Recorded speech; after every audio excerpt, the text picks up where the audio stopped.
Hello,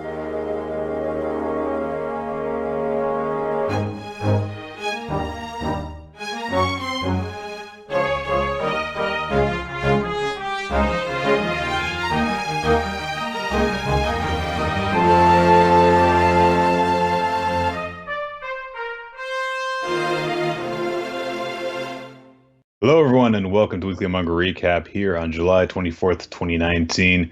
It's 24 of 7, Chris. Is that it's like, all the time, or like the one championship in WWE that everyone thought was going to suck, but turned out to be really entertaining. Yeah, It's ended it's up like being the that. best thing in the company currently going.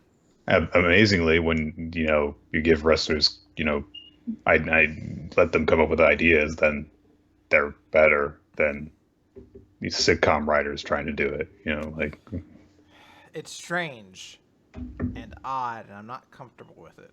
Mm, it disrupts the natural order. How does R-Truth still look as good as he does today? He's like 47, I think. It's insane. If you told me, look, we used to make the same joke about William Regal, that somewhere in William Regal's attic was a painting that was getting older of him. And now I really have to wonder if there is just something, like if there's a new, I don't want to say a steroid, but a new fountain of youth. A new thing that only wrestlers, they've found the fountain of youth somewhere in their tour of Poughkeepsie over to Tallahassee. It's somewhere in between there, and they know where it is.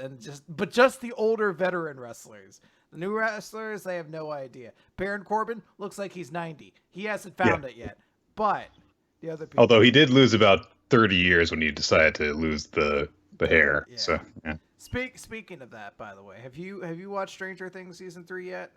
I have, yes. Okay, so I amused myself very much greatly during that season, because there's a point where Nancy and Will's brother, whose name I can never remember, Jonathan, yes, they work at a newspaper, right? And it's a summer intern job for them.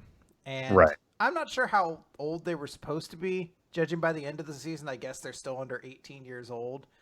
But I found it very amusing because there's a moment where they're like, "Come on, Nancy, you can't keep doing this." And I really wanted that line to finish. She's like, "I'm a 38-year-old and I can't lose my summer intern job." I will never not be able to assume that guy's like 20 years older than the rest of the cast around him. Oh. What a disappointing season that was, honestly. There were good parts of it. There were good parts of it. There were some very good parts of it, but there was just some that were kind of losing the magic. I love the final episode, but I swear to God, if the next season involves another fucking organization digging a hole into the other world beneath Hawkins for the 4th fucking time, I'm gonna lose my shit. I was like, you have to do something different. You guys can't reach a writer room. And then, like, one guy raised his hand. It's like, what if there's an evil organization digging underneath Hawkins again to open up the other world? I was like, no, you can't do it. You can't. It was bad enough 3 times, but if you do it a 4th time, I'm done. Well, like the writers have said, like, we can't have something bad happen to these kids every single year. It's like, well, you're 3 for 3 right now, so you want to give them a break or something? Especially and yeah, you're right. It's like those who don't learn from history are doomed to repeat it, kind of thing. It's like, oh, let's see, these aliens things or whatever came in through another world. Well, we need to beat the Russians. So what if we dig some more for them? And they get, bad shit goes down. They gotta shut the factory down, and then the Russians are like, oh, we could beat the Americans by digging for more. Like you want like a CIA agent to just like be like, hey guys, look, not for nothing. There's nothing good in there. I'm just for your own benefit. It's nothing but monsters in a twisted, cruel reflection of our own reality. Stop going in there. Like you get all the stereotypical, like, government and military officials. You get, the insane government scientist guy who's like, and we could just go into the other world and harness the power. And then you got the government agent like, goddamn, we gotta beat the Russians. We gotta do whatever it takes. And then you just got like one pencil pusher there. It's just like, yeah, no. We're not doing this. Hey no. Guys, we have spent millions of dollars in order to kill our own citizens and accomplish nothing of value. We are not doing this again. It's just like, oh God. What will we do with our 79 supporting characters now if we don't have like a third like secret espionage plot for them to follow along with? It's okay, we'll just, someone will randomly shoot them and they'll die for no reason. It'll be okay. Uh-huh. Anyway, we should talk about manga, Chris, because we've got a lot to talk about this week. we? Because we've got more series to talk about this week because there was the extra magazine that ran. Was it Jump Ultra? I think that we get these extra chapters from. So we got to talk about the shit that was in that. So what? Let's talk about manga, why don't we? Let's do it, Nick. Okay, hang on a second. I'm just gonna check to make sure I didn't miss another chapter because right before this started, I was like, hang on a second, I don't think I read Samurai 8. Oh, I also managed to miss Boruto. Oh, they just posted Food Wars. So It's Grand before Shonen they Jump post another Conspiracy, Nick. chapter, before they post another chapter, we're gonna get through this. Let's begin with My Hero Academia. Well, that didn't take long. Okay, Nick, I haven't gotten past the first panel yet in my live read. Is this dog gonna be okay? It's whimpering. The dog's just sad that Tenko's sad. That's all that's happening. It might just be cold, honestly. Which you get in a warm blanket, that dog's gonna be toasty and warm. And the second panel, oh no, someone spilled some paint on it. I'm gonna skip ahead 3 pages, Nick, and just assume that the dog's okay. Tenko's noticing that a lot of paint has been spilled on the dog, but it's okay. He'll figure out what to do about it. Okay, the dog's covered in paint now, and Tenko's really kind of upset about it. Okay. You'd think if the dog was still around and he loved it, he'd have it around with him everywhere. I wonder if it's a plot hole. Or maybe it's like a secret thing. Maybe Mr. Compress is that dog all along. I think actually that might be a thing, like, because One for All, gave him like all the hands from everybody and stuff, and he's like, oh, it feels good to have them around me. Maybe he's like, but now if I give him the doggo paws, then he won't turn evil, so I've got to not give them to him. Or it's like a moment of like humanity for One for All, where he's like, even I couldn't haunt him with the memory of his dead dog. Even evil has limits. So, Tenko's sister comes out to see him, and she does apologize to begin with for saying like, hi, yeah, I'm sorry that I blamed you for going into our dad's office, but I was the one who said it had to be secret, and then I kind of gave you up, so I'm sorry about that. Meanwhile, Tenko is like, I covered my dog in paint! So his sister sees that he's, covered the dog in paint and immediately screams and turns to run away from him. And he you can see his thoughts from his internal thoughts that he's freaking out. He reaches out and grabs her, and she starts to disintegrate. Children can be killed, dogs can't. And she starts to, have Shigaraki's quirk done to her. She starts to crumble apart in his hand, and basically Tenko sees his sister disintegrate by his own hand right in front of him. Again, the same thing didn't happen to the dog. It just got covered in paint. The dog's fine though, right? If we, ignore like the euphemism or anything, like it seemed to react differently. But anyway, Shigaraki says via narration that at the time he actually thought that like some villain was attacking them. That was the first thought that came to mind. But then he realized, no, that was probably not right. He throws up at the sight of a human being disintegrating in front of him, as you do. His mother and grandparents come out to see him, to see what's going on. And when he places his hand to the ground, when he tries to pick himself up from, having bucked over, throwing up, disintegration starts to go through the ground as well and travel up through their legs into their bodies. Shigaraki's narration says, thinking back, maybe I already understood what was really going on. And then he flashes back to the thing that he was talking about a couple of chapters ago, all of the times that people would comfort him. But he would be like, basically, he says, they were always making excuses for my father. They would just say, "Don't cry." That's all they ever had to say to me, as opposed to, dealing with the abusive household that they lived in. And he built up resentment as a result of that. And so at the moment that Tenko is, doing all of this, the main thought in his mind is still the thing that he was left with at the end of the last chapter, which is, I hate everyone. And there is an important moment when this happens as he's, killing his family, disintegrating the backyard and them along with it, where his mother is like breaking apart and she actually rushes towards him and tries to embrace him and she like disintegrates around him.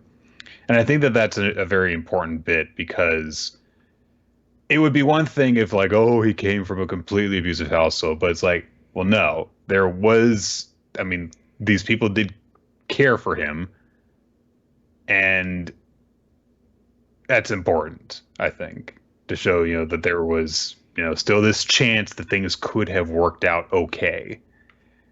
Anyway, they're all dead. His father comes out to the backyard.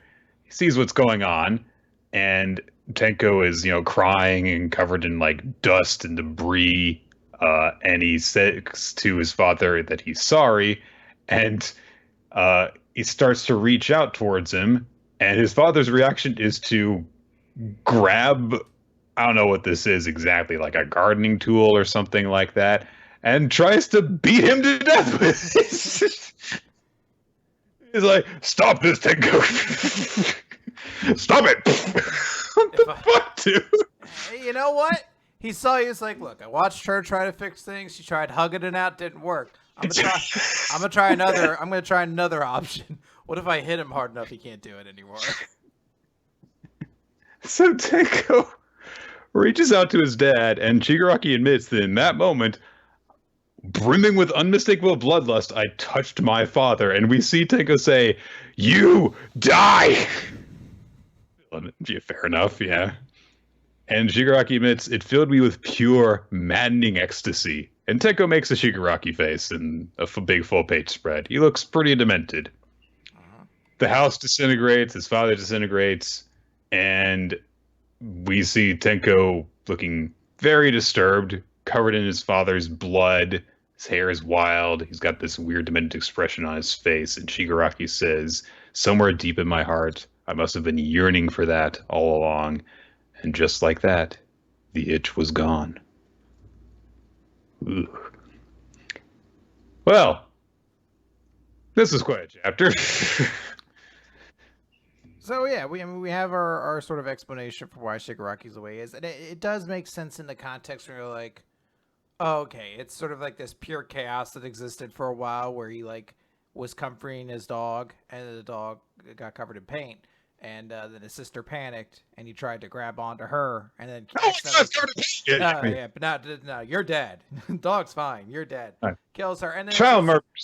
Yeah, and then it's just the sheer panic, essentially, of going from like one to the next, of like, oh no, like I didn't mean to kill them, but there's a part of him that like has started to embrace it. Like it's a nice way to like tell the story, and a lot of really good art in this chapter as well. So very enjoyable.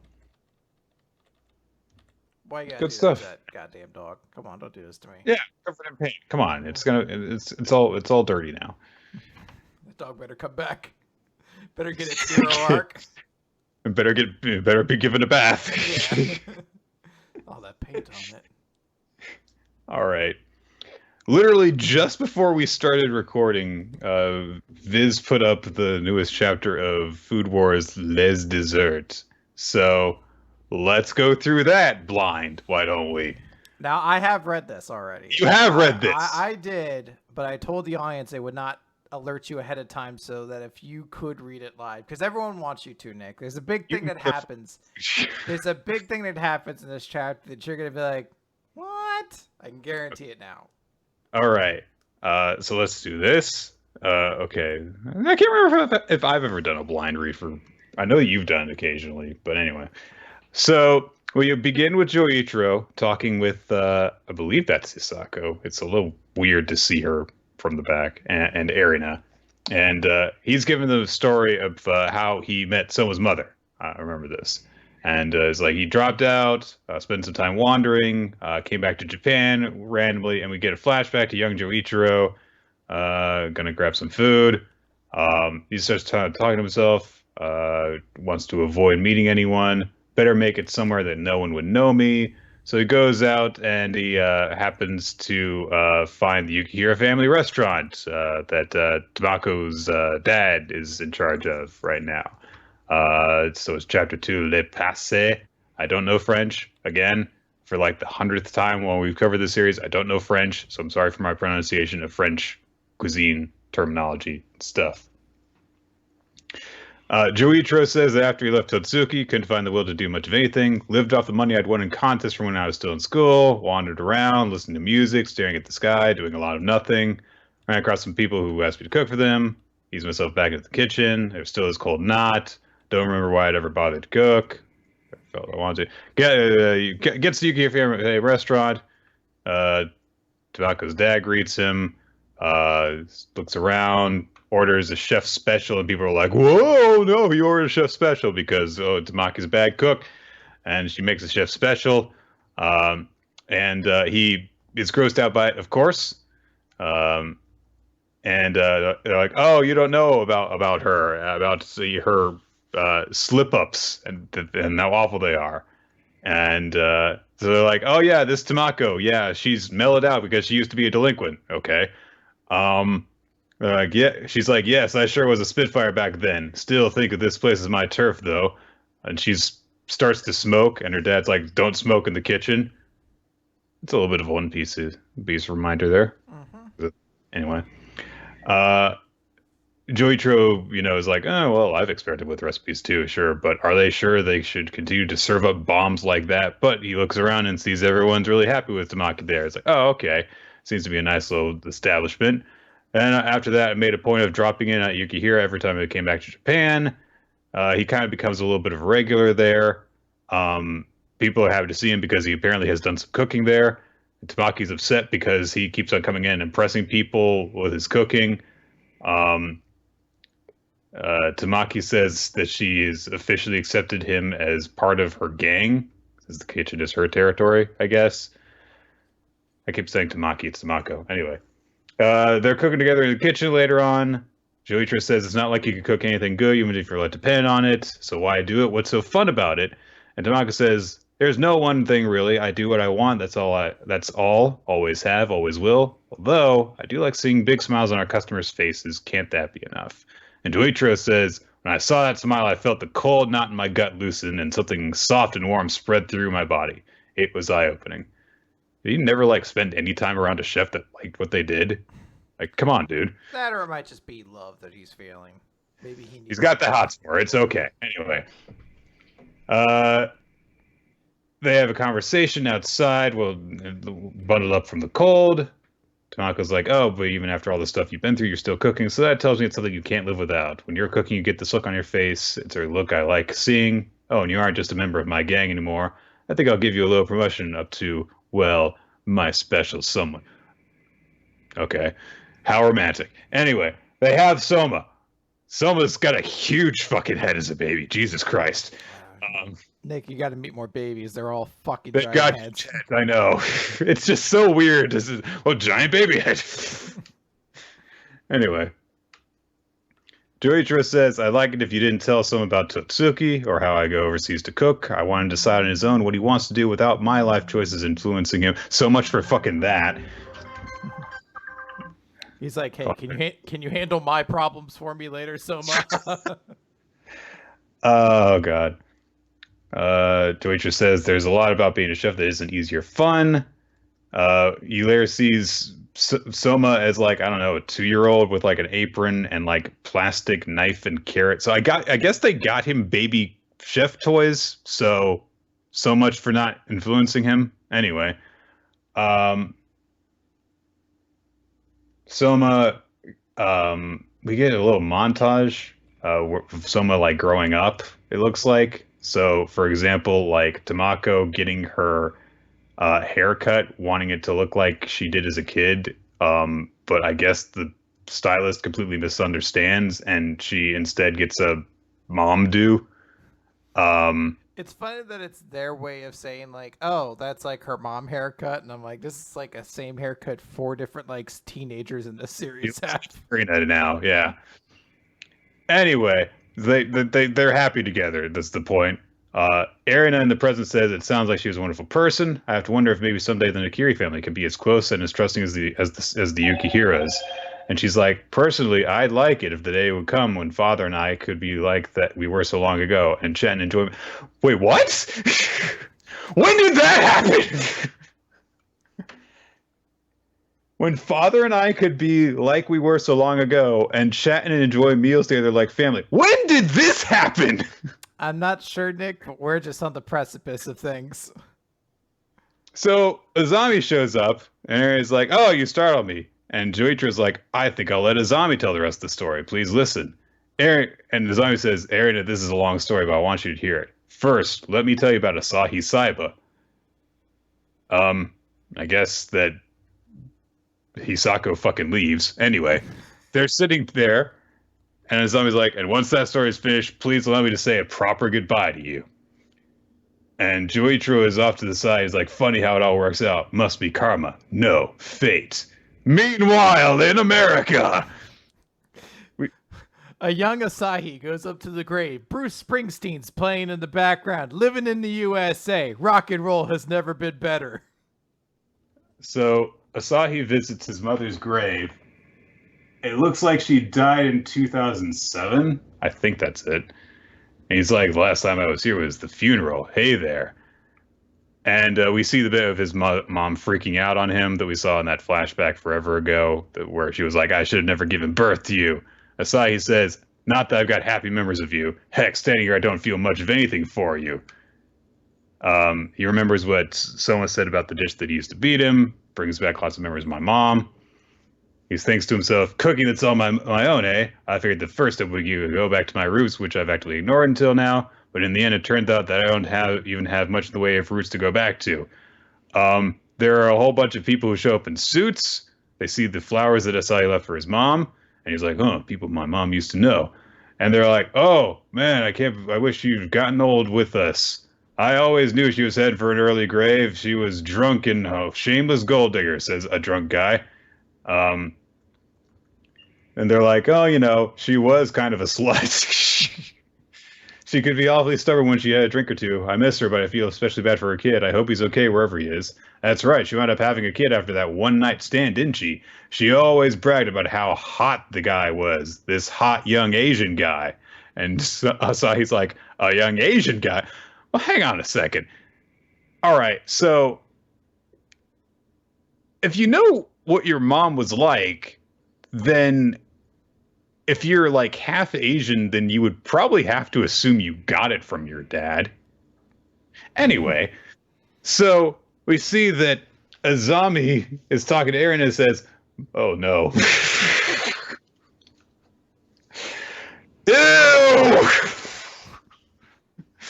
So Azami Mana was the first to notice. We see a flashback with him talking to and she's like, at Lady Mana's instruction, we did a thorough check in Mr. Asahi's background. The statements we acquired from our inquiries all match. From a medical standpoint, the blood types would make sense. We're still waiting the results of the DNA testing, however. And Mana says, the divine tongue does many things. Sometimes it gives me an impression of the personality, even the mental state of the chef. When I tasted Asahi's Basti, whatever you fucking call that dish. Underneath this flavor, I saw an empty, passionless void. It was a familiar image. The results are clear. Asahi Saiba is definitely related to Sir Azami. They are father and son! So we see that after Asahi watched Joichiro be swallowed by the storm and leaves Totsuki, he was a husk of his former self. Couldn't bring myself to care much of anything. But I could get it up for promiscuous drunk women, apparently. Yeah, she met this girl at a bar, and they hooked up, I guess. And he's like, no, I didn't cheat on Mana. I hadn't met her yet. Yeah, it didn't count. That doesn't erase the result of my carelessness. Rot. After everything I've done, I have no right to bear the Nakiri name. I thoughtlessly abandoned my child and his mother. and then abuse my other child for years, but we already forgave me for that. Thus, I am voluntarily leaving the Nakiri household. Knowing what I know now, I can't leave him alone. I may not be able to see you or your mother again for a very long time, but I'm glad that I at least had one last chance to watch you during the blue to see how much you've grown. And Eren is like, Father, you are the worst. Okay, yes, that's where their conversation can end there. And the zombie's like, I can't refute that. I've been a terrible father, a terrible and she slaps him.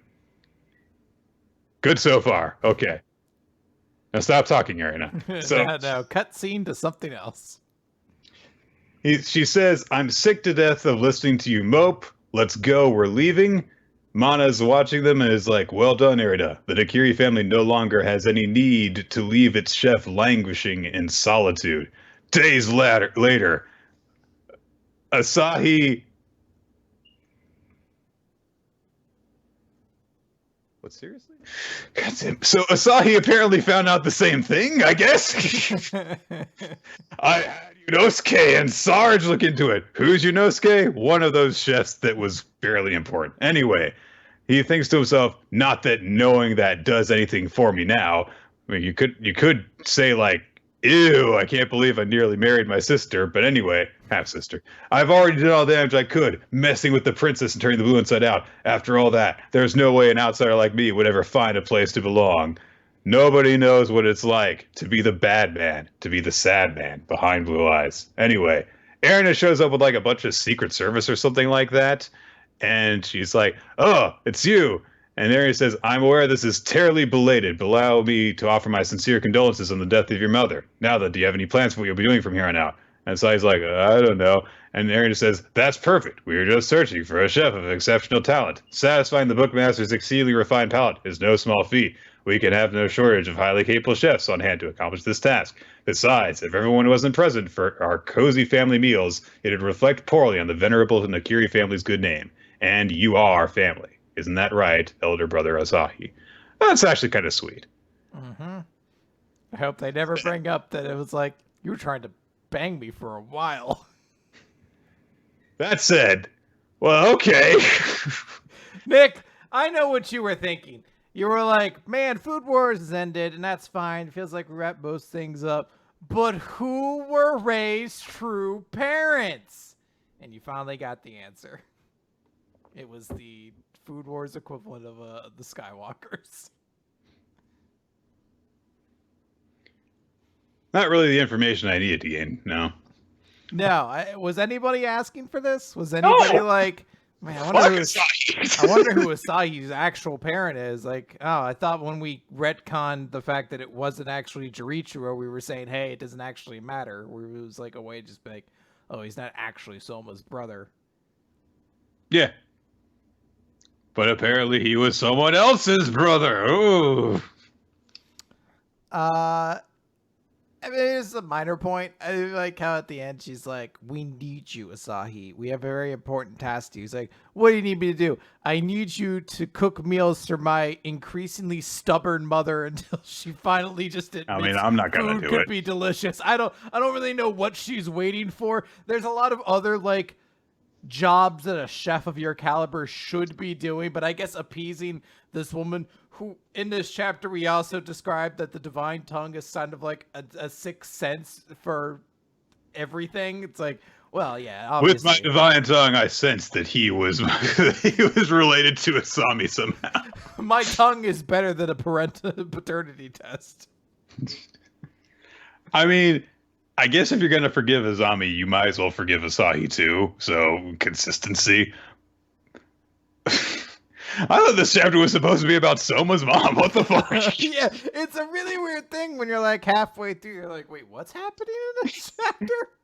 Why is Asami here? Yeah, you're really like, Asami will tell you the rest of the story. Like, how? How does he know Soma's mom? You're like, oh, sorry, I should have specified. There's something else going on. I should have specified. I was done with that story. We're telling you a new one now. This one I think you'll want to hear just as much. Nope. Really didn't.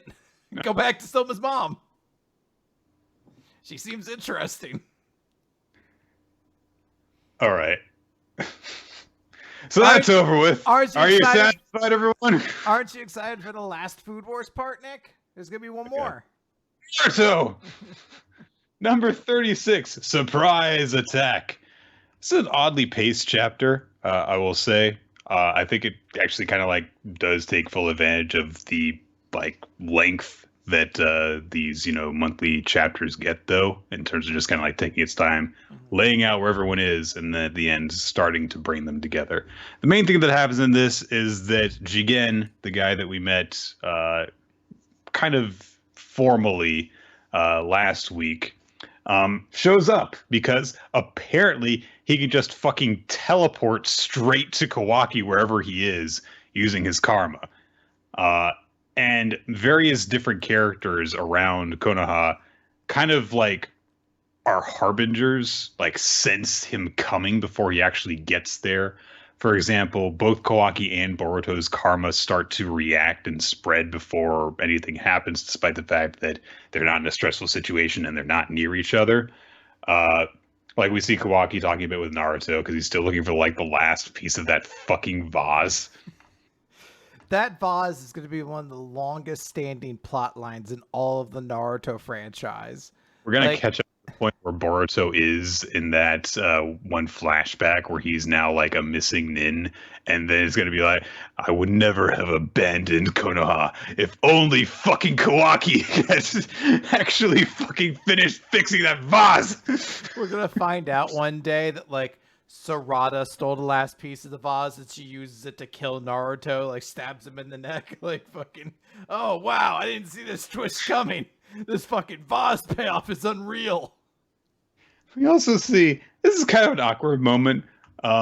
We see Sakura heading to Ino's flower shop to get some flowers, and Ino's like, oh, I guess that means that Sasuke's coming back to visit. And she's like, yeah. And Ino says, man, I'd never be able to stand for a husband who's almost never home, but I guess I'm also a bit envious of you being able to stay forever a girl in love. So, one, that's talking a lot of shit, throwing a lot of shade at your supposed best friend. Two, are you like not happy with Sai now? Is that what you're saying? Okay, all right. Anyway, Sarada also shows up to establish that she is there. She's come to actually follow up on something that we learned, about, or they were talking about with regards to karma, and she wants to know if it's related to the mitotic regeneration jutsu. And Sakura's like, oh, you asked Tsunade. I don't fucking know this stuff. What do I look like? A master ninja or something? No. Also, Shikadai and Inoichi are playing that stupid trading card game, which apparently can be played as a game. It's not just you collect shit, so good for them. It's a trading card game, and also it has its own popper format as whatever whatever the fucking Shadow Guy's kid's name is. Shikadai. Yeah. Shikadai, like at the end, is like, ha! Nobody comes at my all commons deck, and I'm like, yeah, good for you for being thrifty and still finding. I don't mean, who knows? This is tabletop ninja magic or whatever, so I mean, who knows if it's competitive? But I do appreciate that there's a popper possibility for it. Mm. So Jigen shows up, and everyone's like, "There's this mysterious chakra." I do like that they actually use Ino's whole like being part of the Yamanaka like security sensory thing. So she's like, there's a overwhelmingly strange chakra presence approaching, and so that's how they know that it's happened. Jigen uses like chakra rod things to hold Naruto down and tries to grab Kawaki so that he can berate him and they can talk for a while until Naruto gets free. But there is a moment where Naruto's like, oh my god, these rods are sucking my chakra out of me. And he's like shocked. And it's like, Naruto, you've been held down by those things before. Remember, Pain showed up and like destroyed the entire village and killed your now wife in front of you and she had to be brought back? Like, what the fuck, dude? How do you not remember these things? Actually, Hinata didn't die. She almost died. Anyway, so that happens. And Kawaki like gets berated by Jigen. And he's like, the arm that the Hokage gave you, might just be used like to track you the same way the karma was. How do you know that you can trust him at all? And Kawaki's like, the Hokage's not like you. And his transformation thing spreads to his head and he like grows a horn and stuff. And then Naruto gets free and knocks him about. And Jigen's like, I'll have to eliminate you, Uzumaki Naruto. And that's the end of the chapter. I like the chapter. As you said, like this series has been really good at utilizing its chapter length particularly well. I honestly go out on a limb and say maybe it's one of the better paced series currently running, especially that we get like a monthly format, because it Mm. really does it like it feels long, but at the same time it feels like the right amount of chapter length if this were a normal chapter. Like it's just the way it hits its beats is really kind of spot on. Um, yeah, there are definitely some questions currently running as to like, well, if you could teleport into Kawaki and grab him at any point, why did he wait till now? But I feel like there is a reason for that. At the very least, I'm going to listen to see if there is one before I start shitting all over it. I don't know. I feel like I'm on an island with a lot of people where everyone's like, I fucking hate Boruto. Boruto sucks. The only good Boruto is the anime, and I'm like, I kind of like the Boruto manga. It's kind of digging with me for some reason. I'm all right. I'm okay with it for the most part. This chapter I did think was quite well done. Um, it's odd really because like I'm so used to manga having a much more like kind of disjointed pace, and you actually see things kind of like gradually come together in this one, and it's something that you could really only accomplish, with this format. If this were a weekly series that had 20 pages to do this stuff, well, you'd have to be a lot more disjointed and rapidly cut between stuff, and uh, have to have like a climactic beat in the middle of it as opposed to saving it for the end. So Mm-hmm. Yeah, no, I kind of dug the chapter. Wasn't like anything earth shattering. Like it's certainly not going to be in my recommendation for like best series of the week, but I thought it was solid. anyway, speaking of best series of the week, Chris, Let's talk about let's talk Eden about Eden Zero, Zero. Nick. Chapter 54. The truth is in the cube. So, Shiki showed up to rescue what's her name, Hamura, and it happened very, very quickly. And I don't know why. Maybe this is a minor thing, but this bugged me that Hamura's response to it is to just smile and say Shiki, which doesn't feel very Hamura esque. Like it feels like something that Rebecca would do, but I don't know. I don't know how it would be different for Hamura, but this just feels like generic girl response to Hero showing up, which kind of annoyed me. Anyway, Mask Guy is like, I'm going to beat you up. And then Shiki beats him up because he has powers. Um, and they do reaffirm afterwards that, yes, having your hands tied means you are powerless with your ether gear. So expect a lot of bondage in this series. So, you know, I know that's not normally in Hero's wheelhouse, but, maybe this is a trip outside of his comfort zone. Uh, as they're about to leave, though, we see Homura's like, well, there were some things I wanted to ask him, but I don't know. I doubt he knows anything about Valkyrie. I'm And still conscious, and I will talk to you about Valkyrie. yeah, he sort of like pries himself out of the ceiling. I don't know if this is supposed to be like, oh, I think it's supposed to be that he's stronger than he seems because he isn't just fucking unconscious for being uppercut into the ceiling, basically. But he's like, oh, I know her very well. She was a fine woman. So who knows where they go with that. We cut back over to Rebecca, who's being led around by Nino. And she's like, thanks for giving me a shower to exchange. I explain, I guess, why her attire Wait, she's not covered in changed. slime, yeah. Yeah. So he's like, yeah, over here they call me Kenzaitan Nino, the Fist of Heaven, and I work for Madame Kurenai. And he's like, yeah, she's been looking for the ship called Eden Zero, and she has all of her surveillance looking around for anyone who says the word Eden Zero, which you just did just a little bit ago.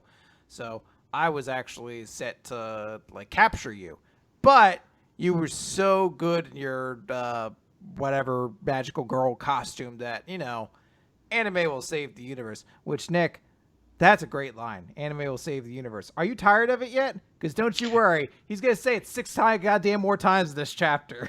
I'm not sick of it because the first time he says it in this chapter, there's a really nasty typo in the Crunchyroll version so instead he says, anime will save the universe. True. So I was like, oh, I missed the actual proper catchphrase now. So he's like, hey, I'm not turning against Madame Kurenai, but I'm deciding to help you. So that's the situation they're sort of in. So he's like, all right, well, I don't really know what you're trying to do, but it's dangerous. So when you find your friends, take the route I showed you and just get off the planet, you know. And then there's a joke about how he should dress up like that another cosplay character who looks exactly like a character from Fairy Tail, which She's literally Angel from Fairy Tail. It's like, oh, is that character's name? I sat here for like 5 well, minutes. no, it was her title. Her real name was like, I think it was Serrano. I think it was. I sat there for like 5 minutes. It's like, I know she's a character of Fairy Tail. I can't name you a single thing about her besides the fact I know she was a celestial spirit summoner, because all of them looked the same and did nothing. The only other thing I remember is that she showed up at the end and she was basically dressed like this. Like there was a big thing where they like approached her and she was like sitting in a throne wearing like lingerie, literal lingerie. And I think that we made a note of it when we covered it because it was, during the final run of the series. It was like, why the fuck is she just wearing underwear?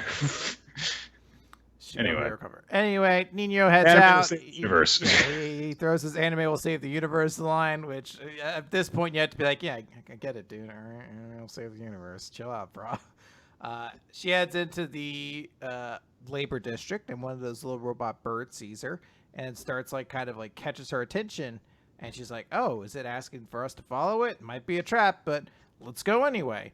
So they follow it. They find a guy who is sitting upside down in meditation position, not unlike Onigiri from Air Gear, Nick. And also not unlike Onigiri. So he says, hey, I'm in the middle of my meditation.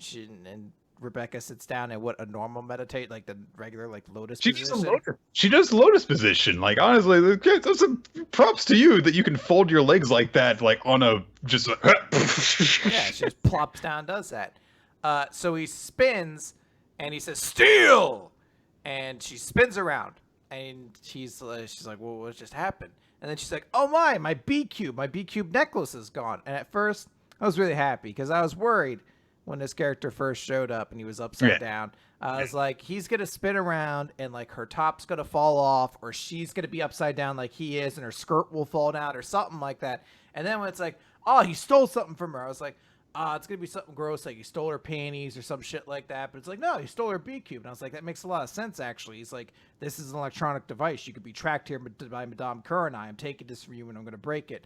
But instead, no, he just took that to show he could, and then he steals her panties afterwards.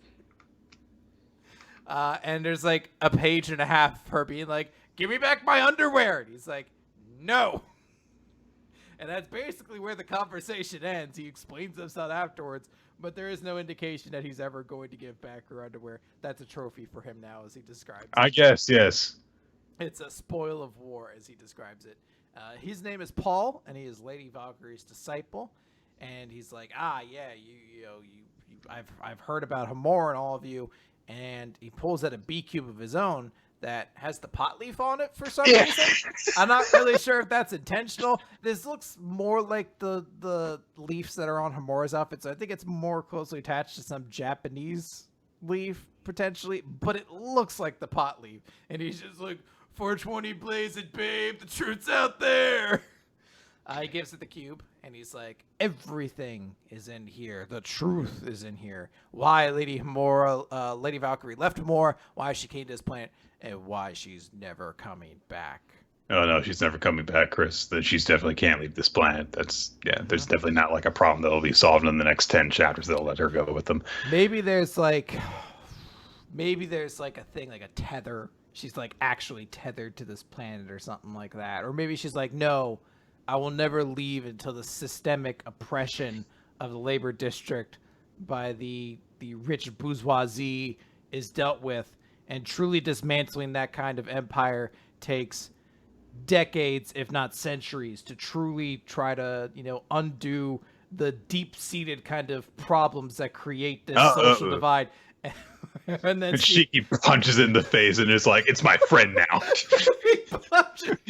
He punches social inequality in the face, and he's like, you're my friend now. And then they get on the ship together and fly away. Eating that zero, everybody.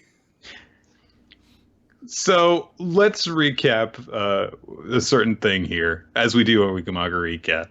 So in the past, now 3 chapters, we've introduced a point where, oh no, Homura and Shiki have been separated from Rebecca and the rest. That part of the plot is still intact. But the entire thing where Homura and Shiki were disabled by Whip Guy, and then Homura was kidnapped and then taken away from him to be his sexual plaything, was immediately undone and proved worthless. It wasn't even like the very next chapter after that happened, Shiki just showed up. And the very next chapter after that happened, Shiki just beat the guy in one punch. What the why didn't they just punch him there and interrogate him there? There was no point to them stretching this out. But I guess they couldn't think of a way to like stretch this plot out while he's focusing on the stuff with Rebecca, so he just said, well, they'll go over there first, I guess. So the first thing is that then we wouldn't be able to find out Hiro has invented a way to make sure his characters end up in bondage a lot. But the second thing, though, I maybe this is optimistic of me, and maybe I shouldn't be. It is. But I think the mask guy is not done yet. I feel like if he was just supposed to be a goober who was beaten already, he wouldn't have that kind of look on his face. And I don't know why I keep getting like Gajeel vibes from this character. I'm probably overseeing it, and Shiki's just gonna punch him again, and he's like, "I'll tell you everything," and I'm like, then I'm really confused as to why this didn't happen at once. But maybe he's You're like, Nick, listen, we never learn is the best friend series. I'm like, Nick, hold on. Eden Zero has some of the best written antagonists in all of fucking manga of all time. There's Dragon Joe, I guess. He's okay. He seems okay. I don't even remember what the dude was who had Pino. I don't know. Slappy Joe? He seemed pretty shitty. All right. Let's talk about Samurai 8. Chapter 11. How dare you? How dare you? So... How dare me? How dare you? Yes. So, Ada, I think is his name.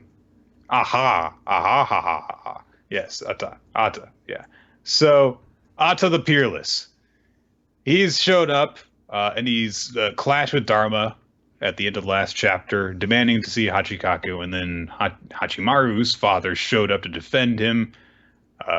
And we actually see that Dharma got pretty fucked up by the clash that they were engaged in. Like, his body is kind of blown open at the torso, and it is exposed to that weird endoskeleton that samurai have. His head is kind of, it looks like it's been scarred, and it's trying to reform. And Ata says, Hachikaku is a samurai now, and Princess Neri sensed his gravity. It took effort. And Hachimaru's father is like, oh no, what I feared has come to pass. If they catch Hachimaru, the entire galaxy will be lost. I suppose it's time to use this. Dharma recognizes Ata as Ata the Peerless, a former Kanguyasha disciple, the man who was once my top pupil. Ata now recognizes Dharma. He didn't before because, he's a cat dude now. And he's like, you have changed so much, I did not think it was you.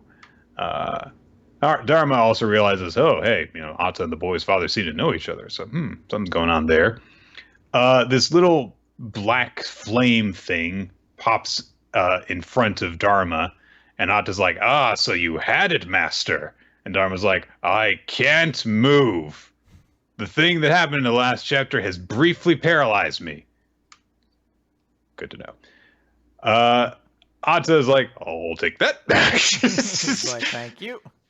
Thank you. And then he says, I apologize for the matter with Princess Baku. All of this is for the sake of our plan. I sympathize with your pain, but please understand my side of things. And Dharma gets a really pissed off expression on his face. But Ata, gets down on the ground and, bows to him while he says this. It seems as though he's being sincere in his apology as opposed to I'm sorry that it had to happen, so. Hachimaru's like, hey, master, he's your pupil and he's down to you, so that means he's not a bad guy or anything, right? And Ata's like, how dare you speak to your teacher that way? And Hachimaru's like, sorry. So Ata looks at him and is like, wait a minute, the pigment of your hair is gone, but you look exactly like the Seven. I see, you must be Hachikaku. I I will take you with me now. My katana has serrated edges, apparently. Uh, and Hachimaru's like, but my name is Hachimaru. That doesn't sound anything like Hachikaku. God, was my dad like really uninventive when he named me?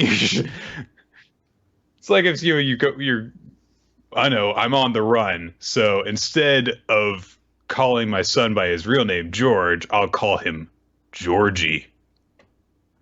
I'll never know the difference. Jorge.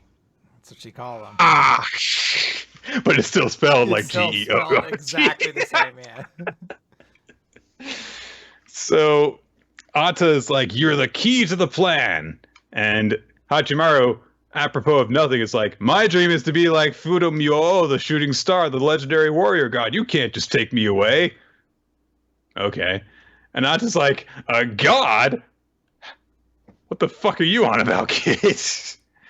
He just says like, "You're incredibly presumptuous to think that you're, worthy to be talking that way."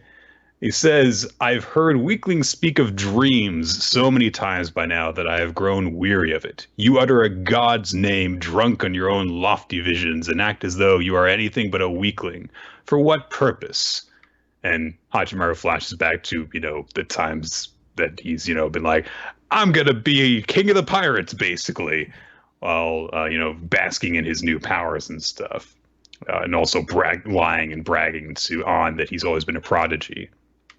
And Ata says, "There is no heroism within you. You howl and yap like a beaten dog."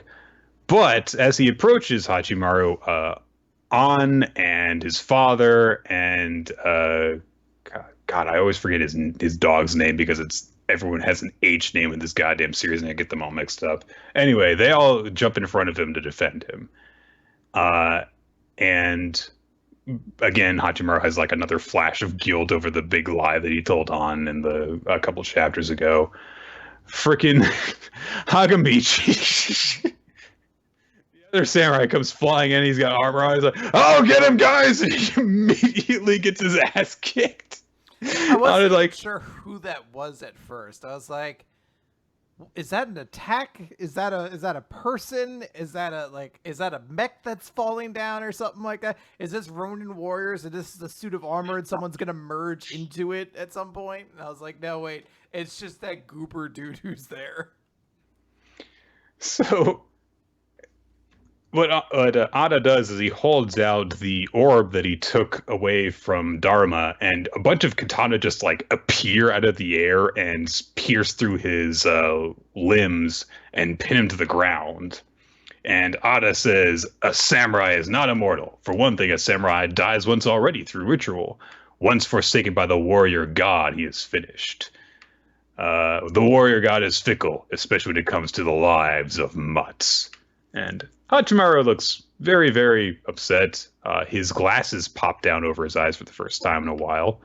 And his dad steps in front of him again and says, "I will keep your lives safe. I will defeat Ata."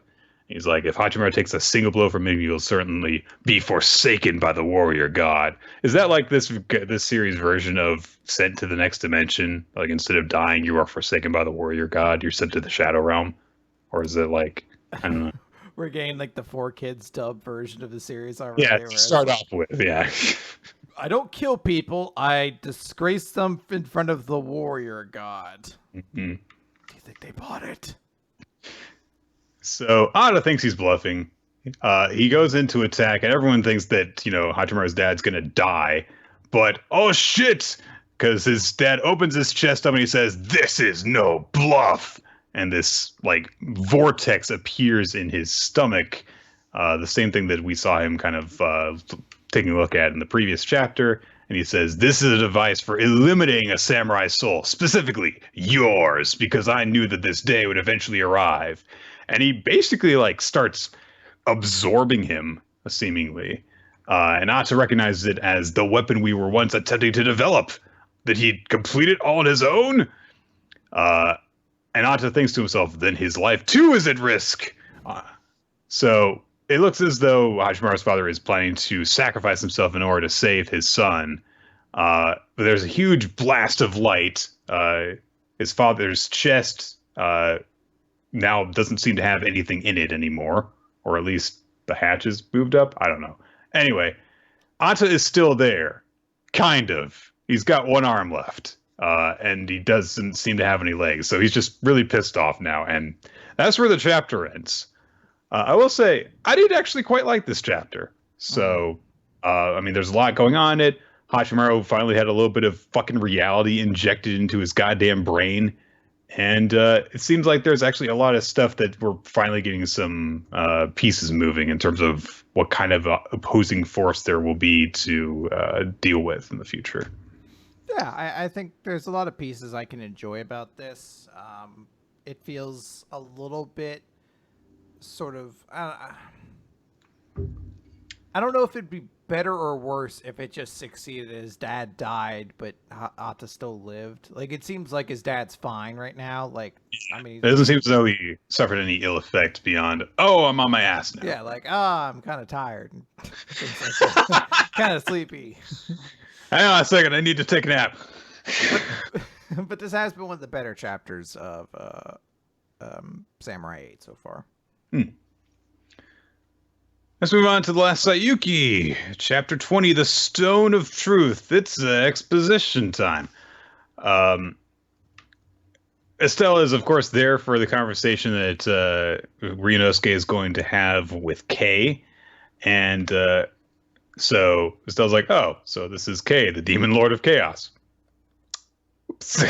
So Ryunosuke actually apologizes for not telling her about, this whole important thing before. And Estelle's like, hey, it's okay. And, I found out about this without Koharu really wanting me to. So sorry about that. But hey, it's still Koharu. I believe that. Kei confesses that she didn't want any outsiders to come here, but that's okay. Because Estelle was able to enter this place, that means that Koharu trusts her. So because this is a space that Koharu created subconsciously. Here you can find out about things Koharu has forgotten and even things that happened before her birth. Just as Ryunosuke thought, Koharu decided to learn the truth and came here all by herself, but even though she may not be conscious of it, she's also wondering if she can handle it. The truth you will learn here is a heavy burden for one person to carry, even for Koharu, even for you, Ryunosuke. For your father to send you here, he must have been quite determined. So we cut to where Ryunosuke's father is, along with Furuka. They finally said his name, so I can finally say it after about 5 weeks of just being like, bye-haired guy. Anyway. So his father says, Gohaku says, it's fine, they'll come back. And Furuka's like, hey, what do you know? What's your objective? What do you want Ryunosuke to do? And we cut back to inside of the pocket dimension, and now there's a Kappa sitting next to Kei. And she's like, long ago, in a marsh on the outskirts of a village, a child drowned. After that, village children would go there as a test of courage, and many would be swallowed by the marsh following that. And Ryunosuke's like, what, so the Kappa drowned them? And Kei says, no, the children were fucking stupid and died because they were fucking stupid. But the villagers didn't think so. They were scared by the mystery surrounding the numerous children's deaths, and they wanted a reason they could accept, and they decided that the cause of it was this Kappa, and they killed it. Now look out that window. So look at that. It's a big old fucking monster with multiple heads and googly eyes on every single head. That's the Yamato no Orochi. That is the monsterization of the fear of the yearly flooding of the He River. By amassing a lot of people's fears into one point, humans can even monsterize a natural disaster. Now, after the Kappa was killed, the marsh became a barren land. When you kill Yamato no Orochi, the topography changed, the flooding was no more. This power that humans have to materialize monsters is a power that can convert things that are troublesome for humans into a monster that can then be defeated. Gohaku is giving the same explanation to Furuka at the same time, and he says the followers of chaos that create these monsters aren't enemies of humanity, they aren't evil. And Furuka's like, I did think it was kind of weird when I fought one the other day because he seemed like happy that I killed that Kurori. And he seemed closer to the human form than me. And he didn't kill me. It seemed like he was actually trying to advise me. That was kind of weird. Didn't really think of it at the time, apparently. But there's also the issue of, they kill a lot of humans with the monsters that they conjured. Most of the monsters that they materialized were defeated by the Monster Defense Alliance. So Furuka's like, well, if what you're saying is true, why have you been hiding this? And why did Master Dotsu call them the enemy and make us fight them? Furuka says the story of Saiyuki that is generally known, most of the enemies Sanzo and Screwface are heavenly beings. That's because God wanted Sanzo and his group to suffer. The purpose of the journey was actually training to gain enlightenment. That is the reason Master Dotsu had for creating the followers of chaos. They are all much closer to becoming the true human form than we are, and by causing humans to suffer, they basically train humans. Basically, all of these monsters that are being summoned, it's in order to actually improve humanity, because there is a monster that could come that could destroy the planet! This seems like a great idea. I do like that this series, like, the world it's created is that, like, look, we worry about so much shit that eventually we create our own solution we could punch to solve the problems and end it. It's very much like a D&D campaign where it's like, I don't know, guys, how are we going to solve this problem? I was like, well, what if we fight it? What if we could physically fight against it and then overturn it that way? And you're like, well, shit, yeah, I guess you can. And Kay is explaining to Estelle and Ryunosuke that, there have been 2 completions of the story thus far in history, and there is a 3rd one coming, and there is been a different monster each time. The 3rd monster is going to be different. And she actually introduces them to the first incarnation of Kay, Hanuman, the natural disaster she and her group defeated, Indra's lightning. And Indra's lightning shows up next to Kay, and she's just like, hey guys. What's up? I nearly destroyed the world once. But she says, the 2nd story was Saiyuki, the natural disaster we defeated was the Heavenly Flame. The 3rd one, the one you will go up against, the last monster of the Tales of Momo, is the fierce winds of hell. It can disintegrate all of Earth in an instant, a wind disaster. So Estelle and Ryunosuke are, of course, like, well, what do we do then? Kay explains you were born because we were able to defeat our monsters. Though if the followers of Chaos hadn't made humans stronger, we probably wouldn't have stood a chance. And Gohaku says to Fukuda at the same time, I'm telling you this because it's going to be necessary to fight in cooperation with the followers of Chaos from now on. And they're like, yeah, we're going to have to deal with some really powerful monsters, like from, the last 10% of the Last Saiyuki. And Fukuda's like, I see, the planet is on the brink of death. And Ryunosuke says, yes, the true human who must overcome this trial is the planet itself. Anyway, who cares? Anyway, you're special. Kay says that we were all born in a hell of an era. No matter how hellish it seems, though, there is a fragile spider's thread that has been prepared. When the natural disaster is about to hit, the Earth will want the humans to save it and will create a stone, a perfect sphere, the stone of truth. It looks like that one thing from fucking, what's that one goddamn series called? Gantz. Yes, that one. It looks like a Gantz sphere, doesn't it? Big black sphere that's got guns in it, probably. Anyway. And it speaks in internet leak speak and yeah, that's how people. That's how you save the Earth. You pull guns out of this sphere and shoot stuff while it berates you. Yeah, you put on your skin tight black bodysuit. Yeah, and you make sure it doesn't slime, because if it slimes, then you're dead. Yeah, you get your arms cut off and shit. Anyway. So Ryunosuke asks, wait a minute, so this means that Koharu is, and Kei says, yes, she is not human. We who are born from the Stone of Truth have 2 things we must do. First, open all of humanity's Mo, transform the natural disaster into the final monster. And the second is to find a powerful male Nyoibo user, Sai. Together with him, we need to defeat the final monster. And Ryunosuke says, well, then why did my dad introduce me to Koharu? And Kei says, Kohaku says, it was selfishness. Master Dotsu had already prepared Sai, but unlike the one and only Kei, any male can become Sai, as long as he is chosen by Kei. So Fukuda's like, well, how did you manage to do that? How did you slip past his watchful eye, his crown googly eye? How did you get past that? Gohaku says, I didn't slip past. She turned a blind eye from me to me because of Momo. And Kei says, Ryunosuke, there is a special procedure to hatch Kei from the egg. In the 7th century, during the Tang Dynasty, during the days of Saiyuki, there was a human called Tekanshi and a human named Toshishun.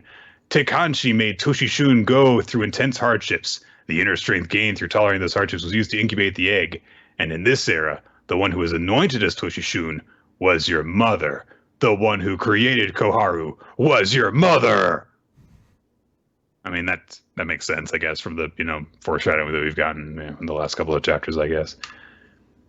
It's a shame because like this is more than any other chat we've gotten to this point. Very much like, yeah, we're skipping like 90% of the story in order to just get to this shit.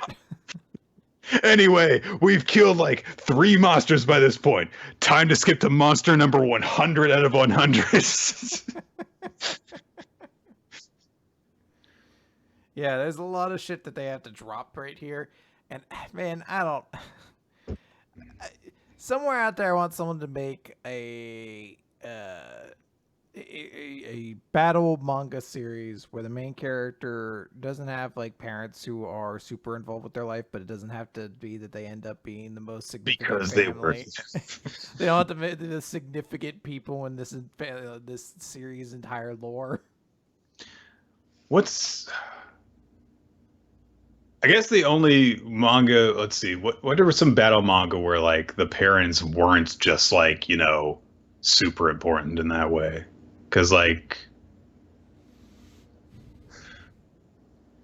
I'm trying to think off the top of my head. There's Black Clover currently, but who knows what the hell the whole thing with like, because Asta was an orphan, so, and he's got the whole demon thing inside of him, so one of his parents could be the root of that.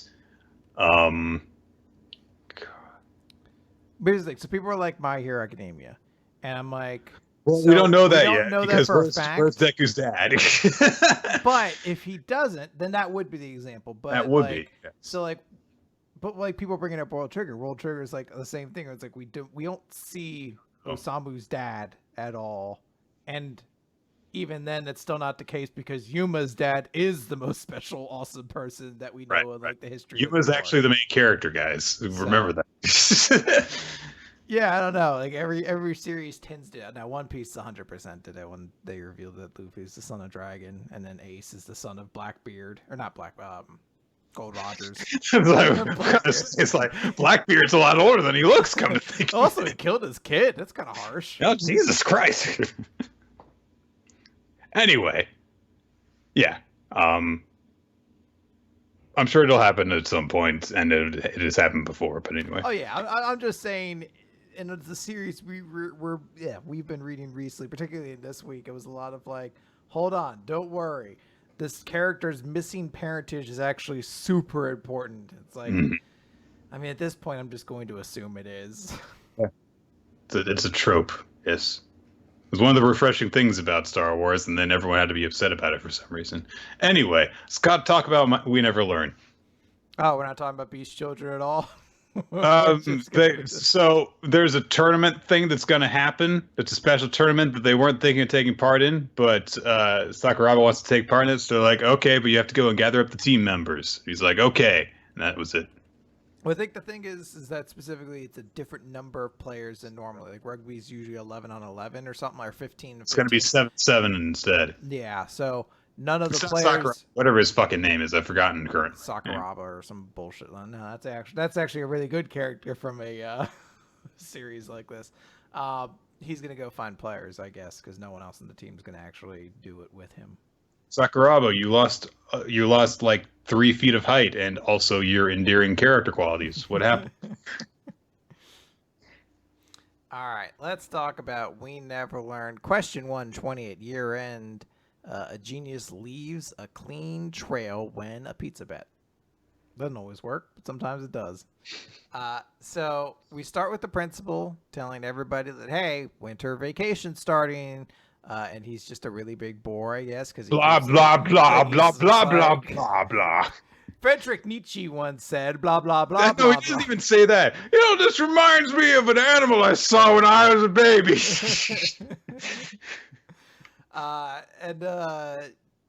All the characters are like, all the girls rather, are really excited because it's like, sweet, it's winter vacation. And I love how Yuiga is immediately wet blanket. He's like, ha ha ha, but we have exams, so no vacation for us. Exams are right around the corner.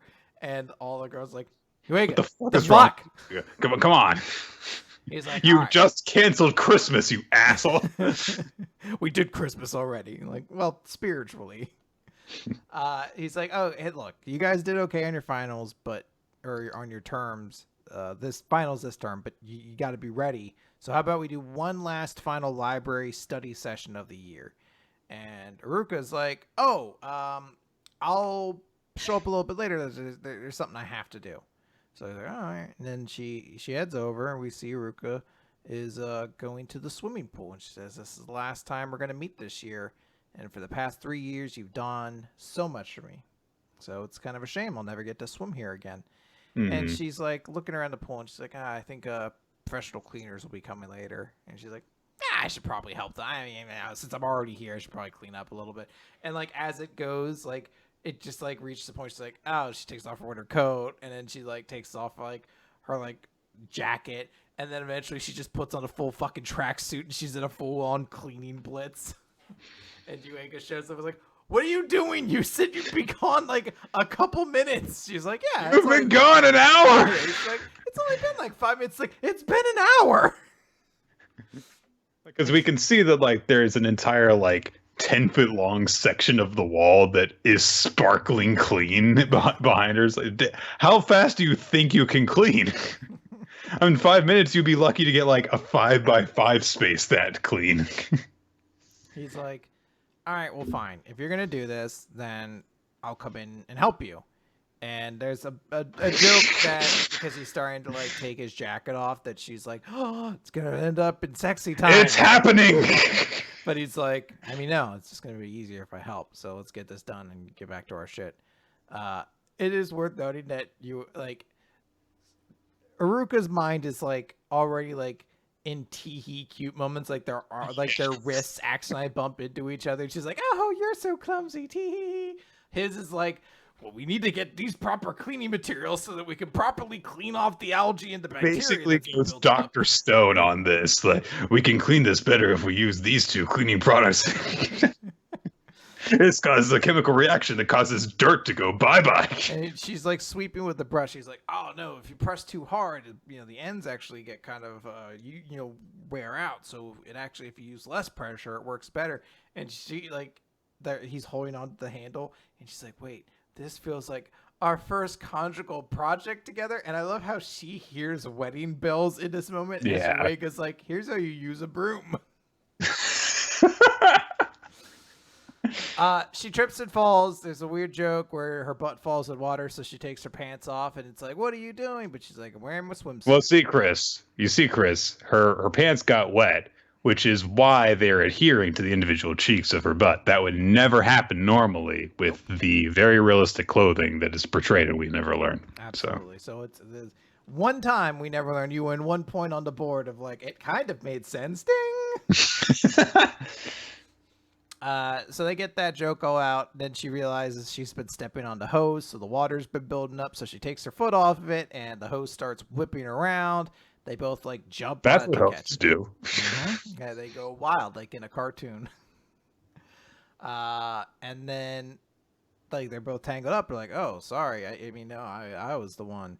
In this moment where they're together, Aruka starts being like, "So after exams," and she's probably about to tell about how she's going to be, leaving and everything like that, and try to maybe confess some feelings or something along those lines. When all the other swim team members come in and they're like, it's happening. They're all like, going to ruin the moment. They're all really happy. Like, they're like, oh, should we come back later? Let you guys tie yourselves up with that hose some more. And let you guys fall in a few more pools of water, and just let you guys push that broom around, if you know what I'm saying. And Aruka's like, hey, what are you guys doing here? And they're like, why? You've been gone for a long ass time. They're like, we should ask you the same. Why didn't you tell us? Why didn't you invite us to help clean up the pool? And it's a very nice sentiment that all the swim team members do. Was this like a planned thing though? Because they already have like buckets and shit. Like, well, Ruka said there were supposed to be professional cleaners coming, so clearly this wasn't a planned activity. Just every swim team member knew. They were like, well, it's the last day we're going to be able to. I guess today is the day we'll clean the pool. And the coach is like, we spent so much money hiring professional cleaners to clean this fucking pool. We don't Listen, want your fucking shitty teenage aesthetics going in on this, all right? like, guys, no, we'll get in trouble. Child labor laws. Well, we're not even being paid for this. No, shut up! Like, no teachers popped in to be like, hey, what are you guys doing cleaning this pool for an hour? Isn't someone coming in to clean it professionally later on? Like, come on, man. This is our way of saying goodbye and paying the pool back. Like, that's very adorable, but seriously, we spent money on this. I mean, you're just wasting water at this point. They're going to have to use water to clean it anyway. So all the other girls start helping. They also all take off their pants because they're all wearing swimsuits. And Yueg is kind of nervous because he's like, you know, I know it's not the same thing, but it feels like the same amount of skin's being exposed. So well, I totally get his point because, like, you know, it's a bunch of girls in wet t-shirts dancing around, and one of them, the first time we see any of the others cleaning, there is a shot of one of them spraying another with water, and they're dancing around. So it's like, yeah, I get your point. It's a little bit weird. Like, you're the one guy in this room. All these half naked women are dancing around. Yeah, tee, you know. So and he's like, yeah, you know, I kind of feel a little self-conscious. I don't really know like where to look. So Uruka's like, well, in that case, don't look anywhere else. Just focus on me. And I love that both characters are so fucking dim-witted that they don't understand the weight of what was just said. She said it completely 100% earnestly, and it was just like, ha ha ha, silly Omega, you'd be lost without me. And all the other girls like, Jesus Christ! She just literally told him, don't look at any other girls, only look at me. Like, what the fuck? They're like, wow, that's super fucking balls. You really put yourself out there. She's like, what? What are you talking about? And then we end the chapter with them returning to their study session, but Yuega is very tired because his body's weak, which is weird because it seems like he'd actually have worked up a lot. First and foremost, we know he's jacked, but second of all, you think he'd specifically have a stamina for cleaning considering how often he does it. Just go. He has been preparing for this for literally the entire rest of the school year, going over to Garisu's place and cleaning her fucking shit up. So that's We Never Learned this week. It was short. It was cute. Yeah, it was okay. Had its like one moment basically. It was a very cute moment. Dr. Stones equals 114. Silently, science pierces the stone. Before we get into this, before we get stoned, however, I should make a note that there was a special that was put up this week. Boichi, the artist of Dr. Stone, basically did a fan recreation of a chapter of One Piece. I think it was actually multiple chapters because I don't think all of the stuff that happened in it happened just one chapter. But it's the moment where, you know, Zoro has the big confrontation with Mihawk and they have their duel, and Zoro is defeated, but he remains resolved that he's going to keep on fighting. And it's, you know, all the same dialogue and everything, but Boichi drew it and put his own little spin on it. It was an interesting thing. Yeah, it was cool. Extremely cool. His art is really interesting to see with everything else Oda had. Particularly in the action scenes, you're like, wow, I kind of wish Boichi was drawing Oda's action scenes, honestly, because it's a lot clearer to see what's happening. But it did also remind me of like, fuck, I forgot how good One Piece was back in the day. How fucking just spot on with everything it was. Yeah. It's not like One Piece is like bad now, but holy shit, it was really, really good. Yeah, like you remind yourself how good it was early on. Mm-hmm. Anyway, Kohaku has, you know, discovered the platinum, well, not the platinums specifically, but she discovered the Soyuz capsule and was able to communicate this to Senku and the others. And she knows, of course, the platinum is inside there, and they'll be able to revive it for one using it. So she sneaks in again to take a look at it at night and kind of, you know, starts, you know, like patting at it, and a bunch of it like crumbles away. Because even if the capsule was, you know, built to last, it wasn't built to last over 3,000 years. So it just kind of crumbles away. But when it does, there's a bunch of concrete inside of it, a bunch of rock. And this gets communicated back to them. And Senku's like, actually, this doesn't communicate back to them. Senku just kind of like knows that it would be poured and filled up with concrete, because if you were going to preserve stuff cheaply, concrete would basically be the way to go. And Kaku does remember, like, oh yeah, the freaking glass record was preserved the same way, so I guess we did figure that it would be like this. And she's like, although with the record before, I was able to just, break it apart. But if I were to do that now, and there's like a visual of her like, yay! And smashing it. It's like, oh shit, no, I'll get chased down and stopped before I can finish. Even with her absurd brute strength, she won't have enough time. So she's like, damn, it's like right in front of me, but I can't reach it right now.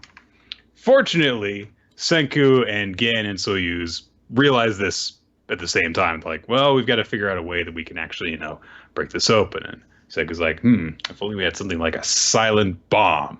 And Gen's like, yes, if only we had the sort of magical doomsday device of delusional middle schooler might think up.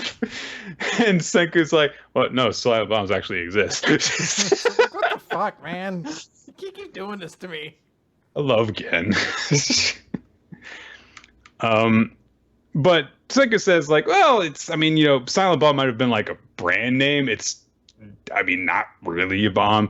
You take this, emerald green fluid and you mix it with this white powder and here, plaster. Got plaster. There you go.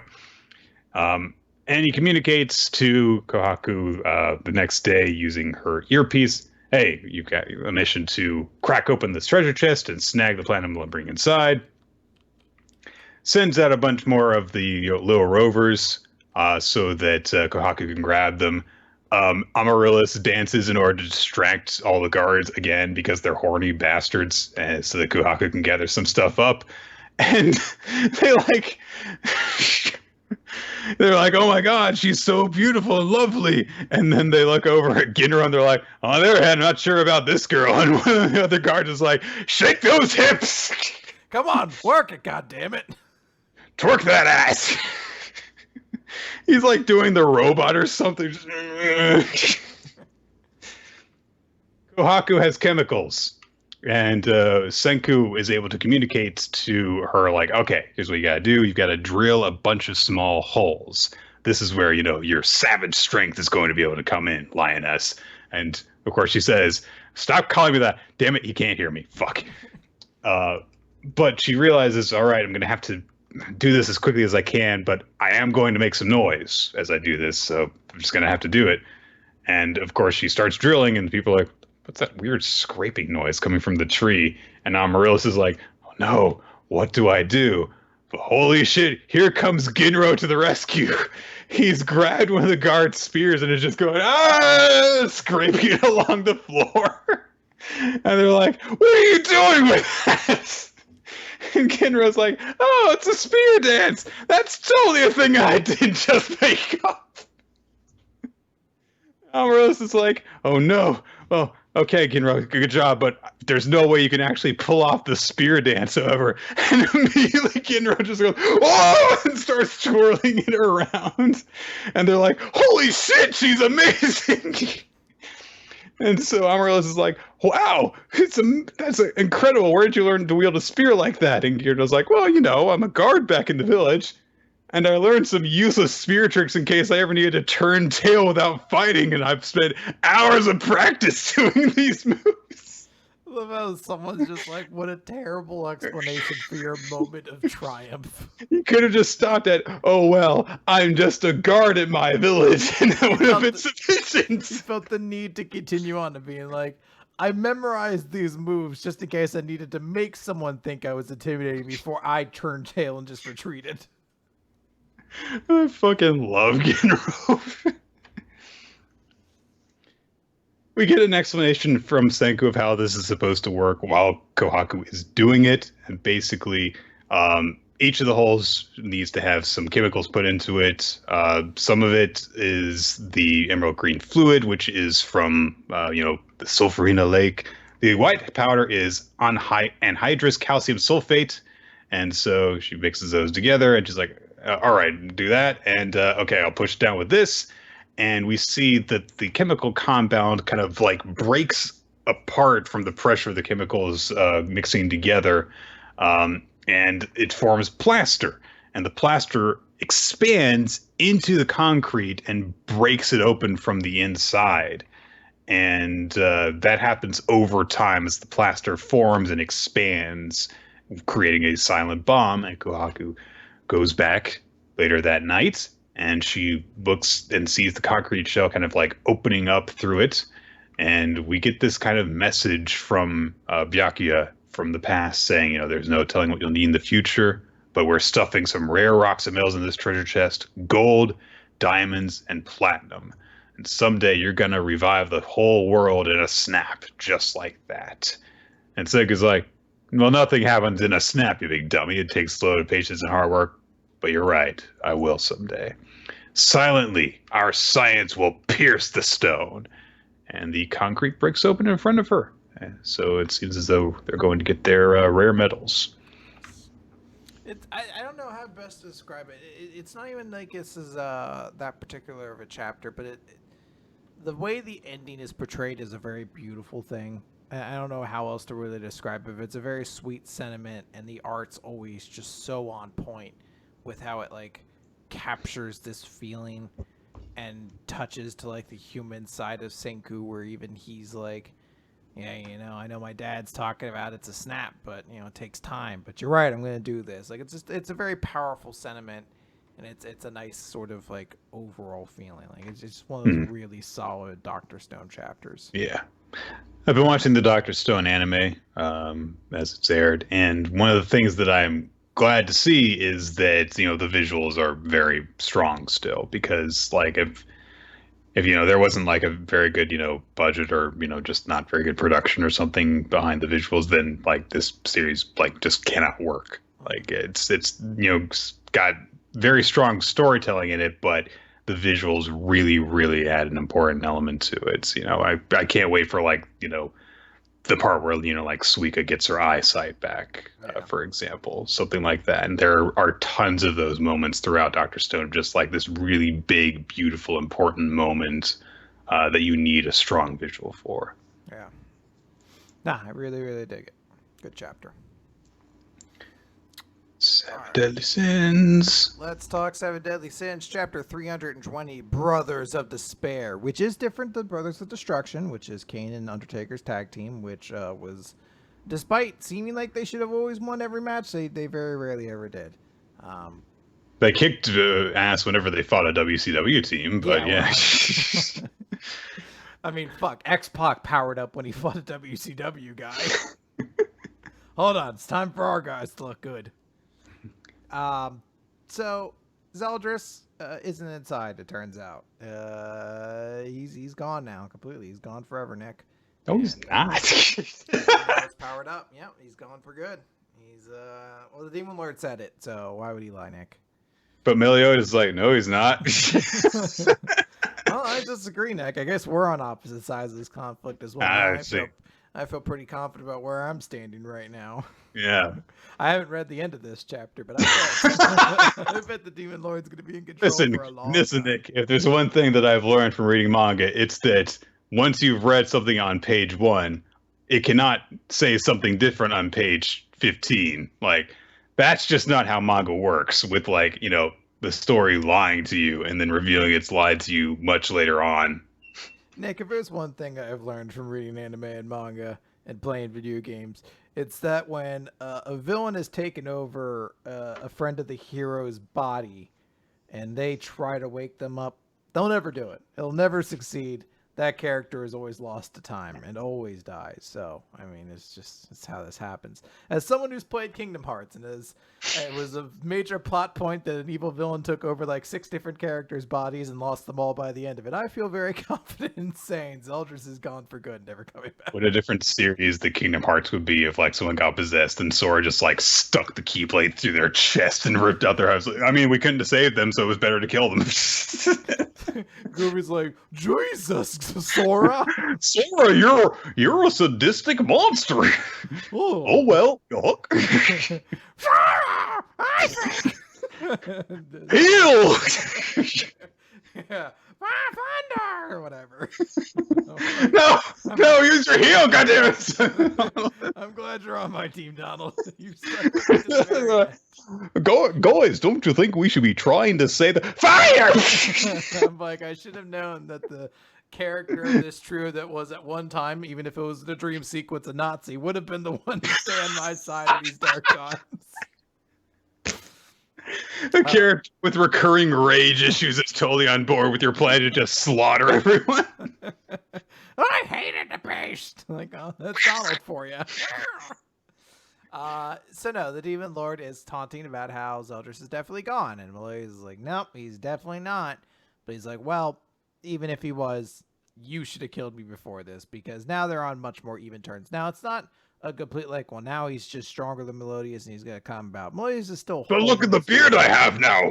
He does look a lot cooler. He does. He's got like little baby wings. I don't know how else to describe it, or they're just really long shoulder pads, I guess. Awkward 20-year-old Zeldris looked really weird, but like more proper Demon Lord transformed Zeldris looks a lot more imposing. So again, I don't know if those are. I guess those are shoulder pads. They're really weird shoulder pads. Because you're like, I feel like a lot of things are going to get stuck in those. Like you're going to walk through a door and you're like, God damn, these things are so long. Why do they jet out this much? Just, was like, I know how we can defeat them.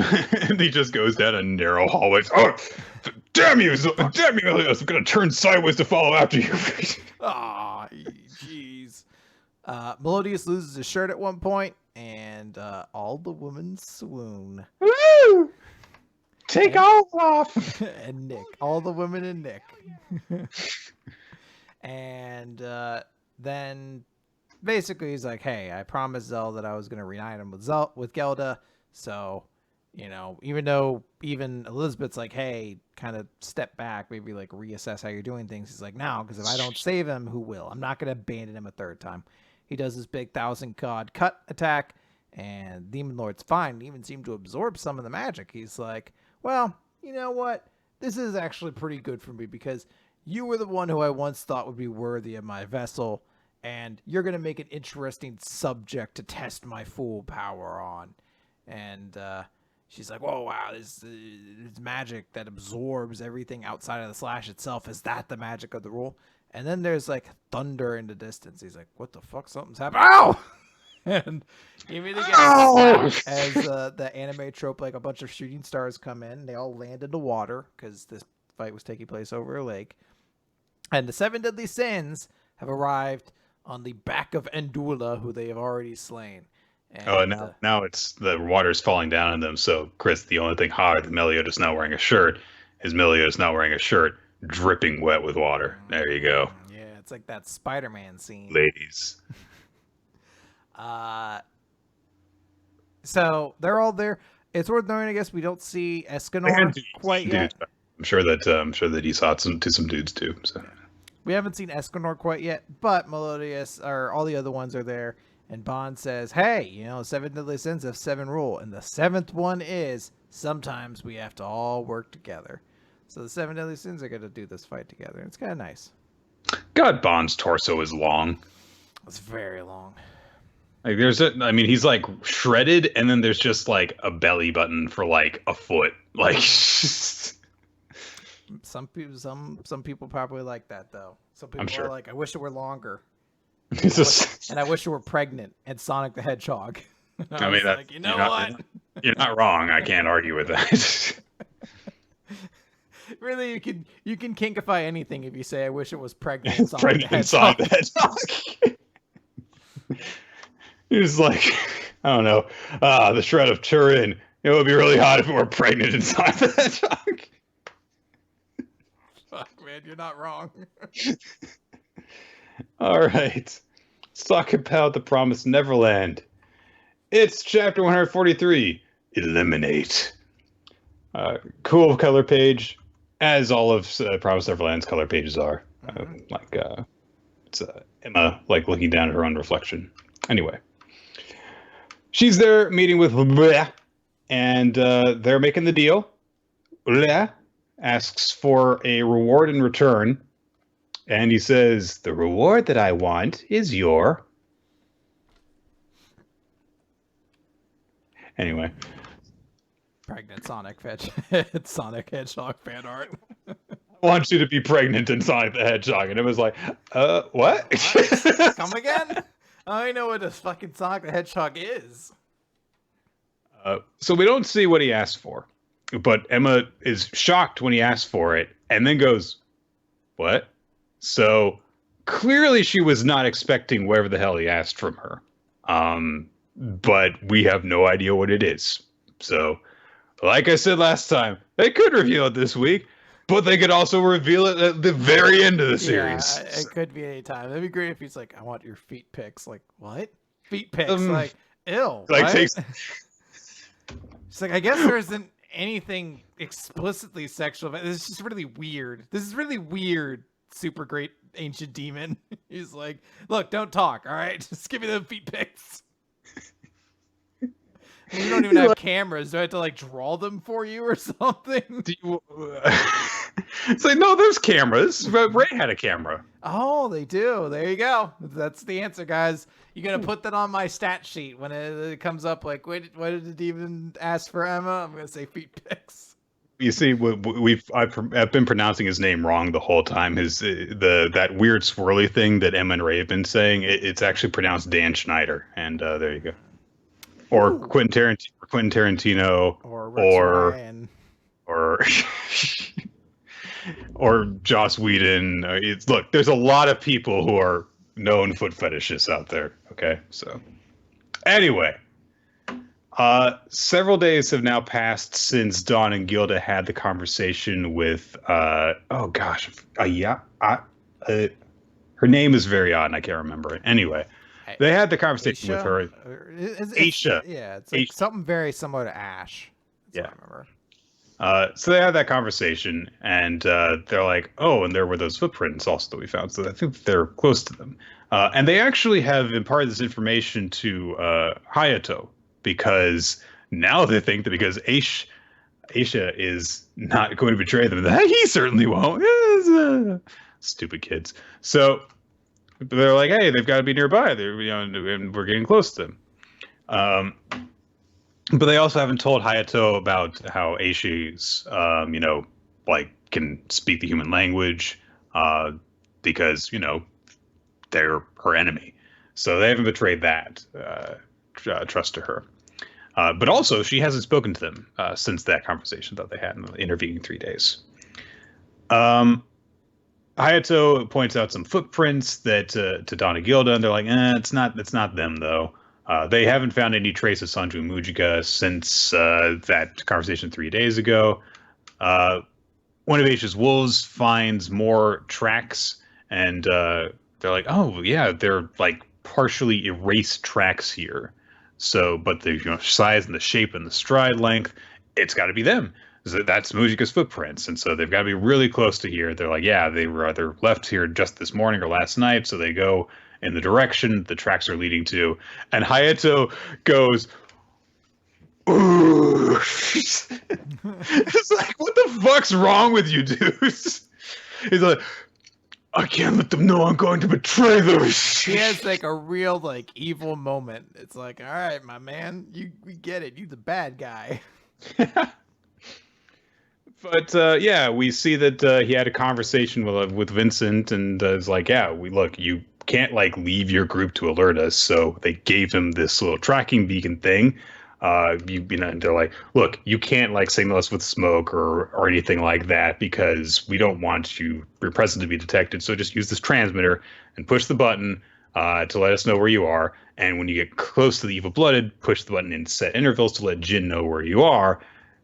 Guide them to the evil blooded without having the others notice or find out, and then they can quietly go around and surround the evil blood demons, and that's it. And he's like, yeah, this is it. The strength of Lambda will lay the evil blooded to rest. There is no flaw in Boss's plan. I'm doing good. Dawn, Gilda, Aisha, and her dogs haven't noticed. I'm sorry I've deceived you, but this is for us farm children and for all of our futures. It's an order. We have to kill the evil blooded. And we cut to where Sanju and Mujica are. They are. She's feeding their mount thing some water, and she's like, "Hey, Sanju, you want to take a break?" And he's like, "No, I'm fine." hey, who's hiding over there? Immediately spots Don and Gilda when they are nearby, but they come out with open arms and greet them. Mujika embraces them, and they're like, "Oh, we've missed you so much." She is like, "Oh, you guys have gotten so big," that kind of thing. And behind them, Hayato taps the transmitter 3 times because that's the signal to, uh, when you see them, signals that way. Aishi cries out a warning at that moment in demonic language, but it's too late. They're already surrounded. Hayato takes her at knife point in order to hold her captive. And Jin shows up as well. He's got a gun. He's got the big experimented on kids with him. And he's like, sorry, guys, but we've got to kill the evil blood demons. And fucking Sanju just teleports behind him. He's like, oh, what's that?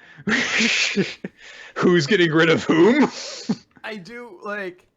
So, I think when we first had Sanju and Musico showed up, we both made a remark of like, wow, Sanju looks super fucking cool.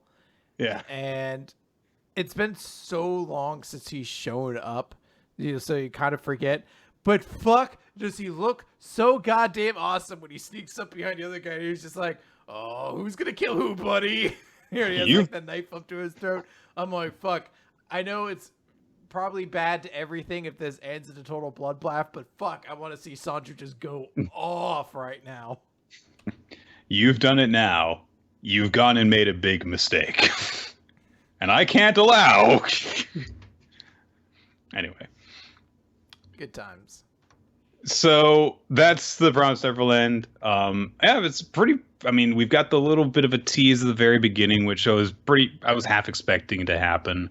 And the rest of it is just set up to the whole, well, the fight's going to happen now. And it's a really kick-ass way to start things off because, like you said, it's been so long since we've seen Sanju that, yeah, it's like some kind of a, oh, right, he's an insane badass. It's just that it's been so long since we've seen him that you kind of forget that.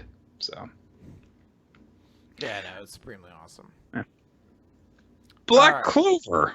Let's talk Black Clover. Page, is it on the next one? There, 213, the Great Soul Tree. So all the heroes were like, let's get out of here. And that's what they do. That's the chapter, everybody. Goodbye. Let's talk about One Piece. Nick? There's a lot of there's just like a lot of banter throughout it. Mm-hmm. Also, I think that Mimosa's top is still severed because she seems to be covering her boobs in one shot. Anyway. That's Fauna, isn't it? Or the woman who took over. Yeah, the one, of course, right. I can't remember which one that is. Right, so she got stuff blown up, yeah. There are actually some things to talk about. Some important things that happen. Yeah, so there are some very significant things. The biggest thing being that they get out and are like, hey, we've escaped, but all the elves are still kind of running this crazy rampage and everything. So Patrick's like, all right, well, William's still inside of me.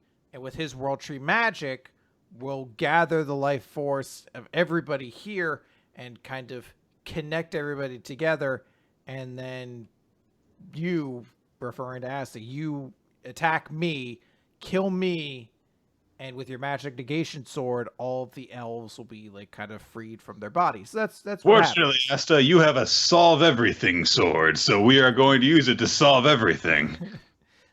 So that's what happens. We see that like Patry like shatters away, and all that's left behind is William Vengeance, who's like, "Oh man, I feel really bad right now. You've been with me since I was a child, and all your anger and griefs come to an end. And I'm gonna help make sure it all works out." So all the souls start leaving, and specifically though, the 3 like lieutenants or whatever, they don't. Like Rhea, Veldro, whatever, Beast Dude, and Fauna. Titty Girl. Well, it's not Fauna, because Fauna is the actual name of the girl who got taken over. Right. I forget who the actual elf is. Gotcha. Titty Girl. Yeah, Titty Girl. So all of them are like, I don't know, by some weird loophole, we stay, I think.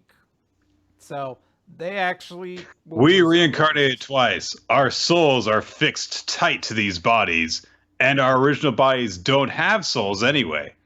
So I'm like, I Sure, I guess. I don't know. I'm not like super excited at the prospect of them hang. I guess it's because they're not in bodies that have another soul in them right now or anything like Pretty that. much. I think that's it. Yeah. But it's still like, sweet. I guess we could see Rhea show up in the future. In case we ever need somebody who can use every type of magic at some point. Her name is also Fauna. I fucking hate this goddamn manga.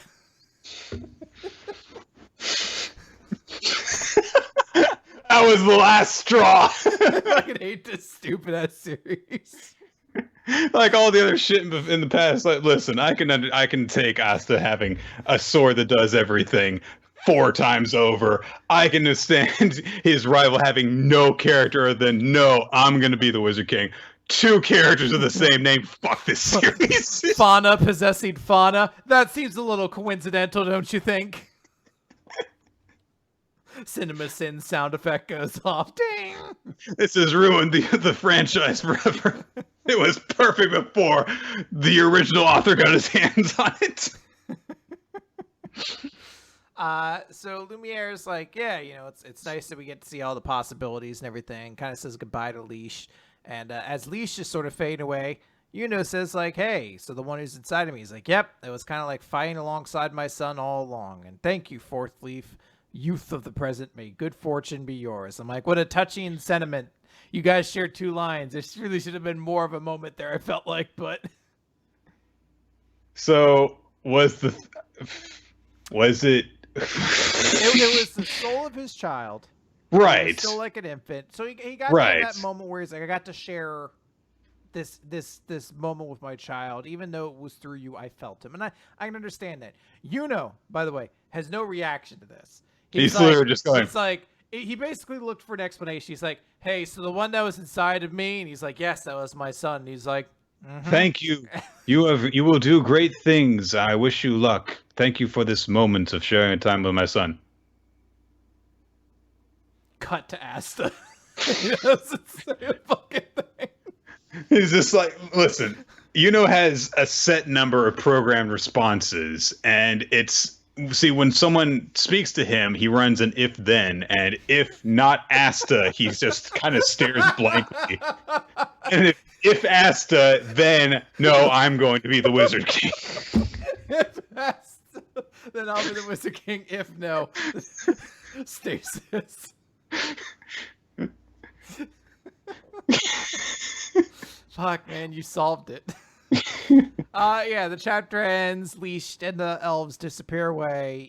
His final words are like, hey, the Grimoire belongs to you now, so do good, mages of the current Clover Kingdom. That's it, Nick. That's the end. All right. Nick, how was we're this? done with the arc now. I was gonna say, Nick, how was this 2.5 year saga / arc / whatever we call it for you? Wasted potential, I think. There were some parts along the way that we liked, obviously. Certain minor characters getting a spotlight and getting a moment to show that they had grown. Some satisfying, little character moments here and there. But I think that just in general, I think Black Clover has the issue of there are too many powerful, good characters. It runs into the issue of, well, all of them have to have a chance to look good.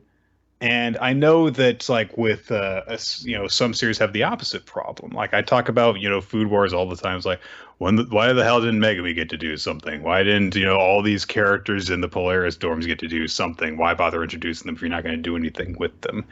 There's a sweet spot somewhere in the middle where you don't have to have someone do something all the fucking time, and you don't have to just focus entirely on the main character. And it sometimes feels like Black Clover does the worst of both, spreading itself too thin with so many characters and then defaulting back to, but Asta and Yuno are really, really, really strong.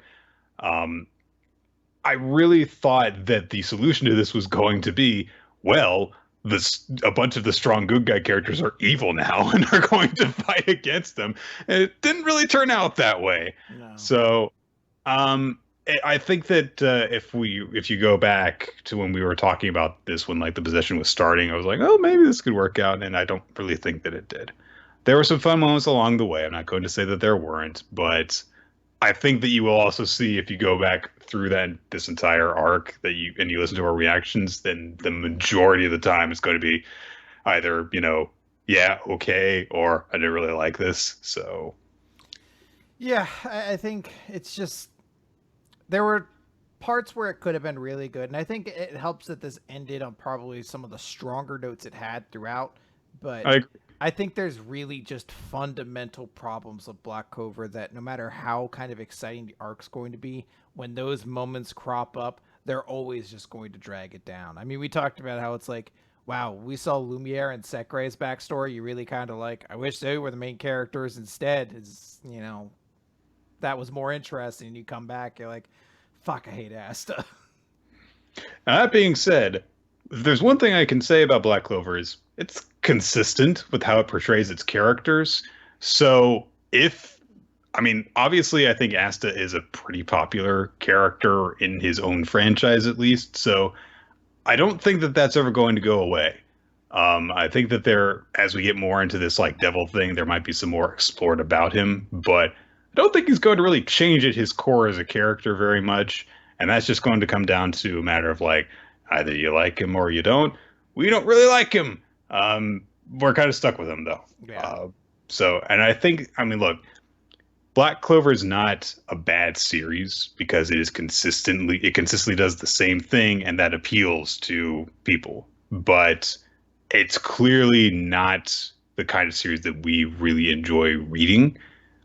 There are series that are very similar to it, but that do things a slightly different way that appeal to us more. Yeah. And that's basically it. So, all right, let's talk about One Piece. So it's chapter 949, Mummy. Is there a mummy in this? Oh, I guess the mummy curse, the mummy plague is what they're talking about. Right. I forgot the actual detail of what's going on.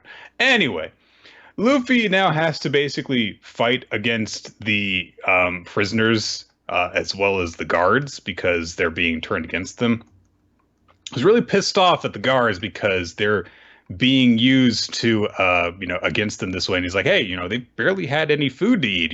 Why are you doing this to them? But of course, even though none of the actual people on Luffy's side are being hurt, they're just, shooting their plague bullets at the prisoners and using them as like this human wave to send after them. And Chopper, of course, really pissed off over this too because they're using viruses as a weapon.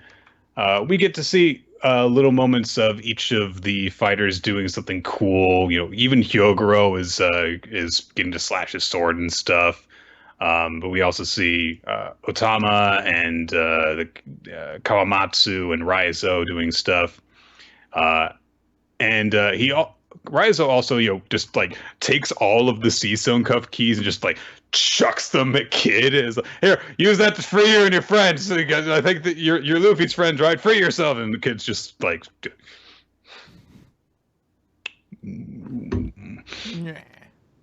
Anyway, plague bullets getting shot into the prisoners more and more, and we get this very sadistic explanation from the Scorpion guy of, oh, by the way, the plague that we're actually using, it starts with a heat spreading from the bullet wound, leads to burning pain all over the body, blood everywhere. The victim is left wrecked with agony, writhing, crawling for help until they spread the misery to others. Look, that's the final fate of those who contract. He points over to just these people covered in these awful, like, rashes, and their skin is all shriveled up. He says they might as well be dried, rotted plants. This is one of Master Queen's greatest masterpieces, and the plague's name is Mummy. Now move it, all of you. You are human weapons that can defeat our enemies just by touching them. So interesting. It's Queen's an inventor, apparently. Yeah, I mean, we saw him kind of tinkering before, so it makes sense, but it also plays into this whole thing that Kaido's kind of got, like, a science division underneath him, sort of, between this and what's his name? I wanted to call him Mads Mikkelsen. That's the actor. What the fuck? Caesar Clown. That's it. How could you forget about me? I'm like, well, it's been a bit. I've also been drinking, Oh. we get this cool shot of like all of the mummy prisoners going towards Luffy and everyone and his allies as they stand in a circle against them. It's a cool little shot.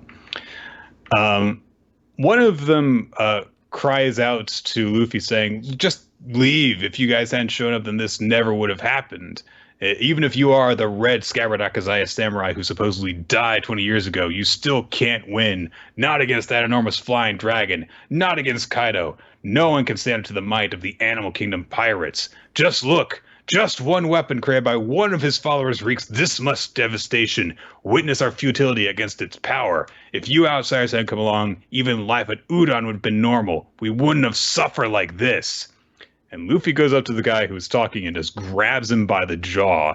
And immediately, they're like, "Hey, if you grab him, then the play is going to spread to you." And it sure enough does. But Luffy throws his arms out, stretches them, and just kind of throws himself into the group of approaching prisoners. And he says to all of them to stop. And they're like, "What the hell is he doing?" But he's just deliberately throwing himself at these infected people. And he says, "You call this devastation? You call this overwhelming power? This stuff has no effect on me. The samurai I know are all strong and hardy, but you guys are broken all the way on the inside. What do you mean normal life? Obeying every order they give you, living off of dumplings? Is that normal? Open your eyes. You're nothing but slaves." And he throws them all at the ground. He's like, "Oh, okay, easy there." So everyone is kind of shocked by what he's doing, and they just kind of like stand and watch him as he launches into a speech, basically. And he says, "So what if I came from another place? Why can't an outsider help protect your country? I made a promise with a friend named Tama who fed me back in Kuri. I promised to make this a place where you can eat your fill again." And Tama has a little flashback, remembering that moment that we had a year or something ago. Anyway. Luffy says, "If we can't make that happen, then this will always be hell. I already heard about Odin. He was a great man, but the day Kaido killed him 20 years ago was the day this country stopped working, right? We came here to fight Kaido and win. There's no reason for the people on our own side to stop us, so make up your minds right now. Are you with us, or are you with Kaido?" And the prisoner's like, "Are you seriously? Are you trying to give us another chance after what we just did?" And Hyogoro's like, "Oh shit, he's got them." So, oh god, what's his name? Old Maid, I think is his name, the warden. He's like, "All right, well, if they're all just gonna stand there, looking dumb, okay, I'll just shoot this. The ensuing panic will turn the tables yet again." And so he calls out his elephant trunk head and is going to use it as a fucking gun. And he's like, "The plague shot!" Wahaha! And so he's getting ready to shoot it. And they look over at him, at Babanuki, and they're like, "Oh no, he's going to shoot the thing!" And he's like, "Too late!" And Luffy has gone over to him and has tied the elephant's trunk in a knot. And Luffy's like, "Yeah, I saw a pretty bad future just now, so stop it." And the elephant explodes. He just turns and he's just like, "Cool guys don't look at elephants exploding in the He just body." already turned his back to him. So the warden falls over and they're like, "Oh shit." And Luffy turns to all the prisoners and says, "You get the rest." And they turn on the scorpion guy and they're like, "Hey." And they start cracking their knuckles like, No, listen. Anyone who defies a jailer in their first offense, yeah, we don't care. We're rebelling." And painful shouts occur. And we get this narration that says that 8 days to the great battle, without the main army knowing, Udon is pacified. So cool Luffy chapter. We talked about earlier how the Boichi chapter reminded us how good of One Piece was. That's another chapter that reminds us how good One Piece is. Where you're like, it's a great Luffy character moment where it's him saying basically showing off why he's such a great protagonist. Yeah. Where he's gonna stand up to them, but in the end he's trying to bring out the best in them as well and giving them a second opportunity, and completely turns the tide of battle without actually having to punch anybody or anything like that. He just uses his words. It's a super cool moment. You know, I always, it's like those moments of like, ah, I'm the character that's going to walk a little bit further down on this sword so that I can like extend the hand of gratitude or something towards you like that I'm going to take more damage to do this. It's always like kind of the cool, noble thing characters do, but it's just such a cool character moment for Luffy and like a great chapter in general. Yeah. This is one of the chapters that lets you know, like, this is why, people gravitate towards him. This is how he ended up with this fleet of ships under him that he didn't want. Is that when he is at his best, he has an incredibly magnetic personality that can really, touch people's hearts and, like you said, bring out the best in them. And yeah, it was a great chapter. So, yeah, that's it. I dug it. All right. Let's name our favorites for the week, I think. My favorite series and MVP. My favorite chapter of the week is going to be One Piece, although there was a lot of really close contention this week. There was Promised Neverland was really good, and Dr. Stone I thought was really excellent as well. But I'm going to give it to One Piece, and then my character of the week has to be Luffy. It's such a great character moment for him. Yeah, definitely got to be Luffy this week. No question. There were a lot of really good chapters this week. I don't think that there was a single bad chapter, honestly. I'm going to go with Dr. Stone. But I mean, like, you cannot go wrong with the stuff that came out this week, basically. So yeah, the audience agrees on Luffy, but the chapter of the week they gave was to My Hero. All right.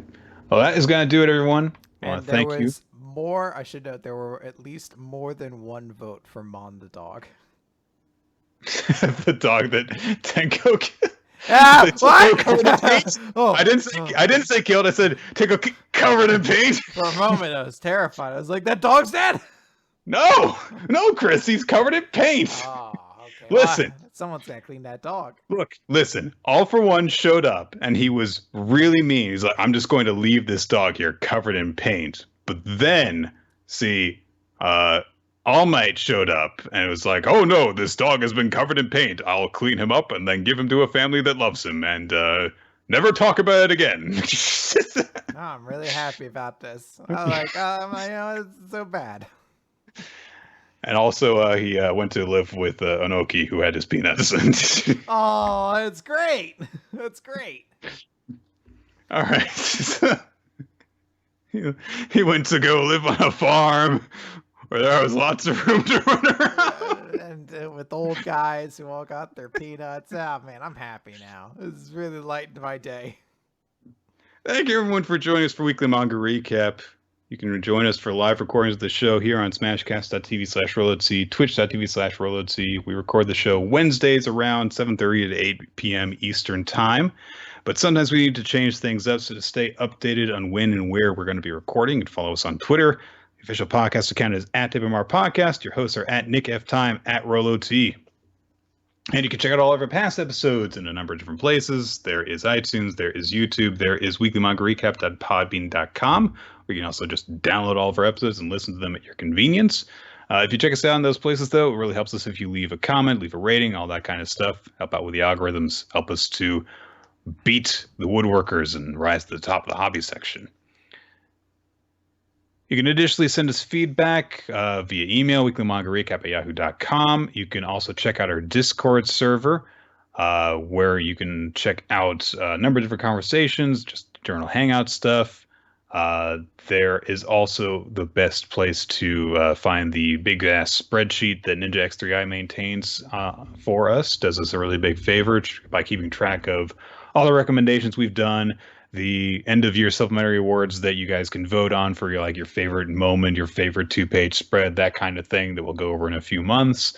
And also just really helpfully keeps track of all the recommendations that are coming in and the ones that we've already fulfilled. So if you're curious to see hey, there's this one manga that I was wondering if you guys have had some thoughts on, you can check it out to see that, hey, we covered that in 2011 or something like that. Or if you see that, hey, a bunch of people are, already recommending it, you can add your voice to that and say, hey, I want you to really cover, I don't know, another Pokemon manga. We've gotten a lot of recommendations for Yu-Gi-Oh! And all sorts of stuff. There's a lot of stuff that people want us to do. Sadistic Sedemptor is coming pretty close. So if you have an idea for a really shitty bad series, then definitely bring that up because we're gonna have to pick that out in about a month or so. So. Wait, September's upon us, Nick? So this September is a month and a week away. Yeah. You know what that means? It's What's also that? going to be the NFL season. And both of our teams suck. Hey, the Giants could maybe be. All right. They could go 8-8 maybe. That's the best I could hope for. They'll probably go 5-10 or 5-11.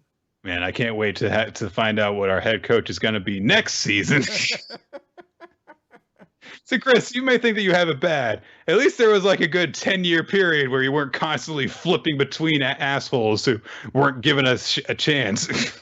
There was a moment today where I stopped and I thought, I was like, who is the Giants coach right now? I was like, oh, right. It hasn't been like 7 different people. I could trace that back like a pretty like strict like 5 people before. I'm like, oh, yeah, Tom Coughlin it was then. Who was it 10 years ago? Tom Coughlin. I'm like, Nick, who was the Bucks coach 4 years ago? Like, well, let's see here. It was Raheem Morris, and then it was. You're like, I know Josh McCown was the quarterback for some reason. That's all I know. Jeff Garcia was the quarterback at some point. All I know, there's been a 90% chance Josh McCown was on our roster somewhere. I think it was Luke McCown who was our quarterback, not Josh McCown. Well, how can I mix those two up? Well, Josh McCown did have a much more successful career by the end of it, actually. Journeyman. Anyhow. Good times. Anyway, football. Every person listening to this podcast, like, what the hell are they talking about? They've already stopped listening. We talked too much about the pigskin. Anyway, special thanks to go out to all of our Patreon supporters. You support us great. All sorts of fun bonus content for you guys to enjoy. Patreon.com/Weekly Manga Recap. And Steve Manor, Talk Artist, as I already mentioned, and Ninja X3i for the spreadsheet. Infamous Plan for the stuff that you do. Milo Stilitz and Inslee Dale Cheddar for the opening sequence of the show. And that is going to do it. Thank you guys for joining us, and we'll catch you next week.